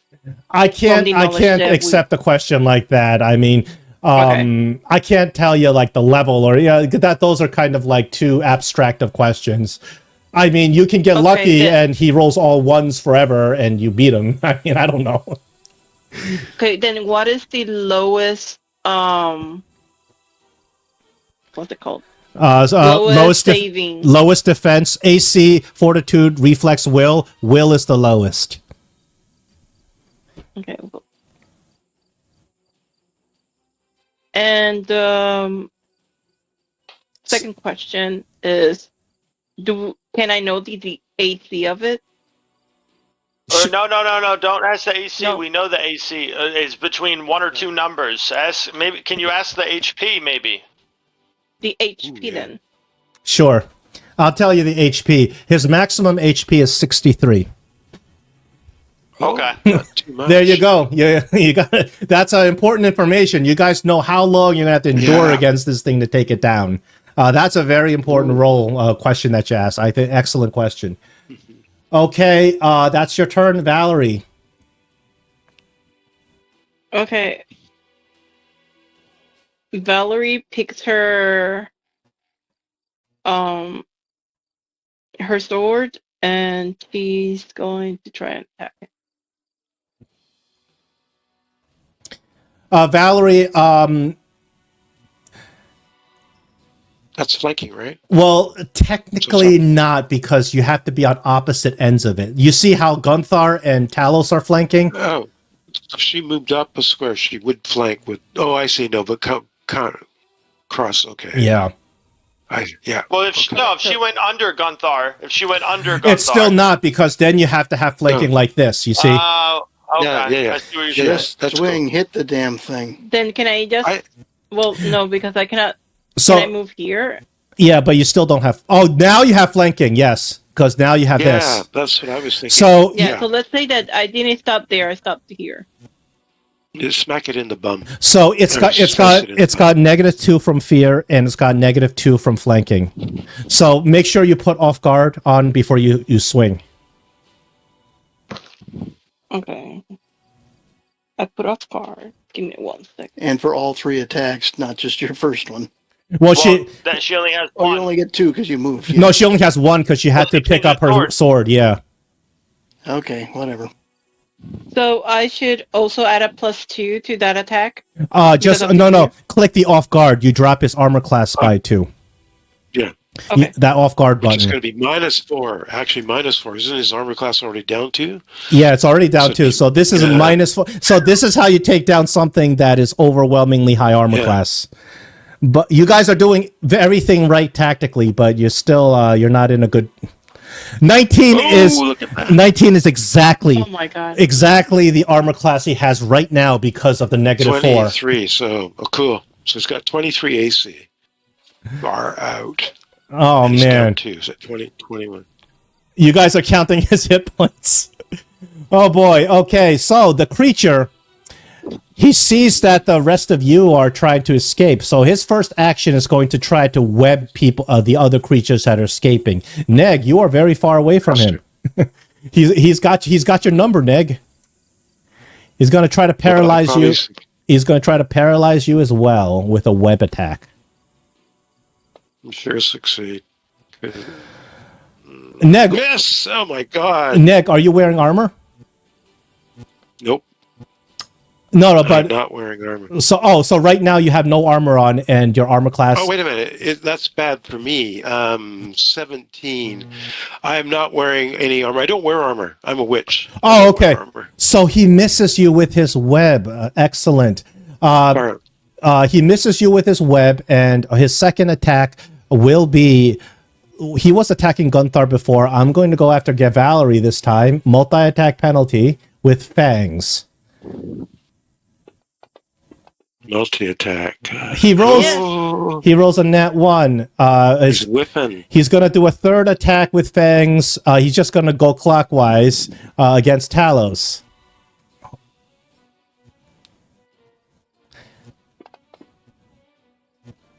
Oh my god! Oh, bastard. Wow. Second time.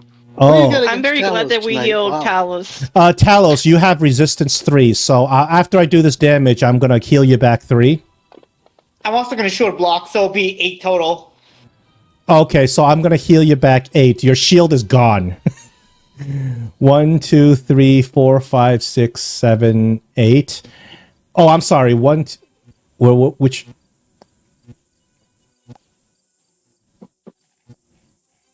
Okay, and then I'm going to damage Tristan 3 because he has lifelink with you.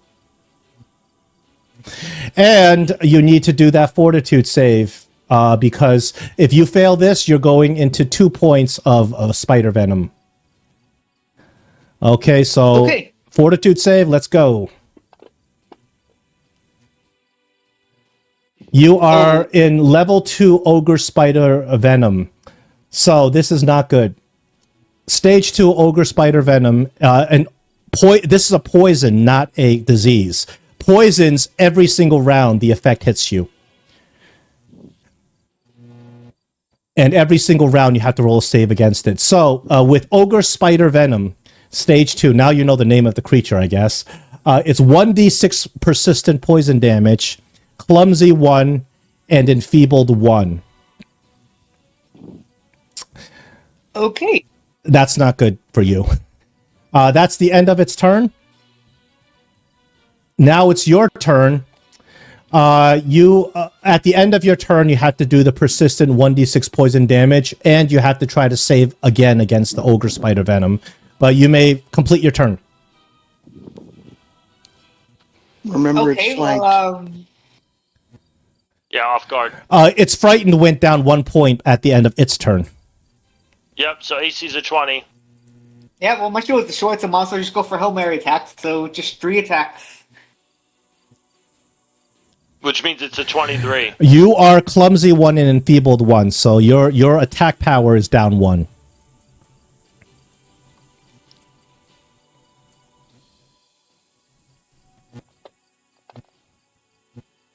Okay.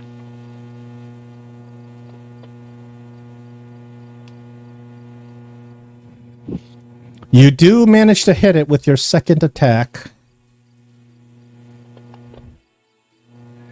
Woo! Good hit. Nice.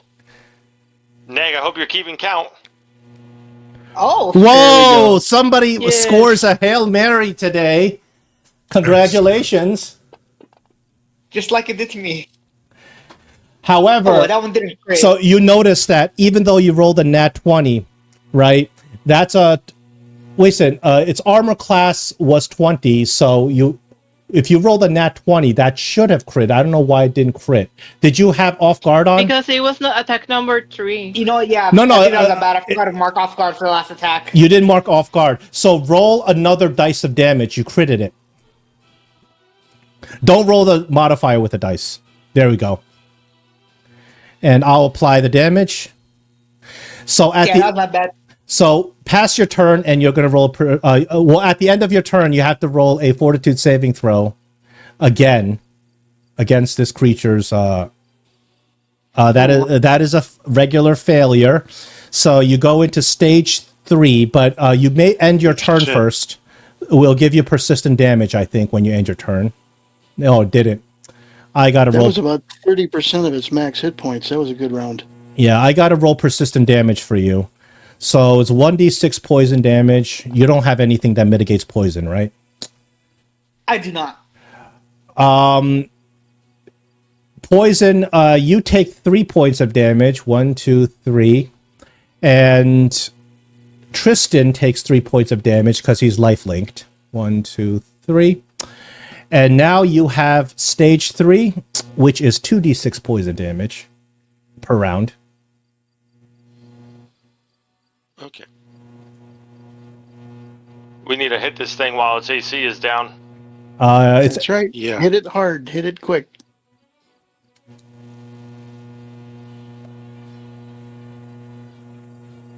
all right. Okay, well, sorry, my turn. No, hold on. I'm doing stage 3, Okay, well, I'm going to move there ending anyways. stage 2.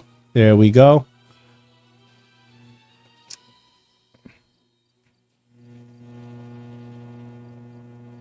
Yeah, move there, and then to here, and then target it, and I'll bring out my lump of cold iron, and I'm going to try and give it some other hair follicles, but these will be needles.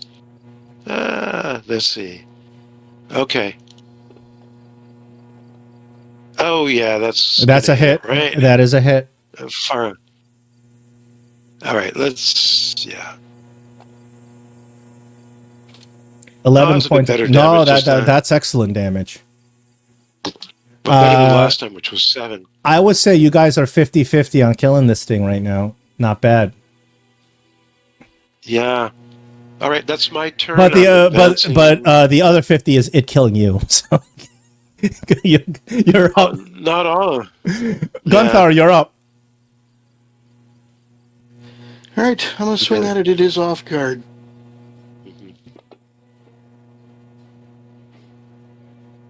Ooh, goes close. One short. Second shot. Yeah, I think it's a couple short now, maybe. Or Holy crap! What the heck?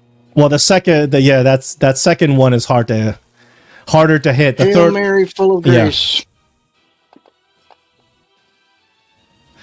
Ooh, that no, would've done the other even bit. rolling high on a Hail Mary is with a +2, it's hard. Tristan has 1 spell slot left. He's going to soothe Talos. This is his last spell slot. He tells you.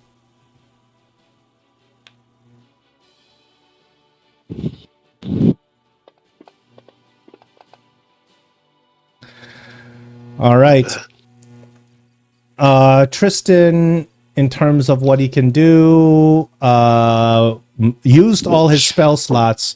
So all he's got left are cantrips. He's only got one. He's only got one action cantrips. He casts shield.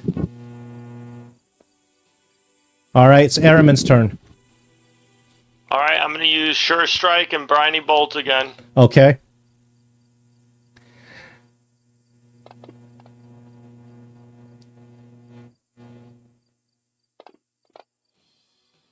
You gotta be fucking kidding me. All right. Sure strike missed. Yep. That's it. Okay. I got a question. I'm gonna sue somebody Did for he add false advertising. because of the fear? Doesn't he get a plus? That's already counted in. Even with the fear, his armor class was pretty high. And plus, the fear goes down every round. So it was fear 2. Right now, it's fear 1. On its next turn, it's going to be 0. Yeah, his AC will go back up to 21. So if you can frighten it again, do that. I have 1 fear slot left. So Okay, I think, unfortunately, because of the time we have, I got to end on this cliffhanger. But you guys got 2 weeks to discuss what you want to do in the last half of this encounter.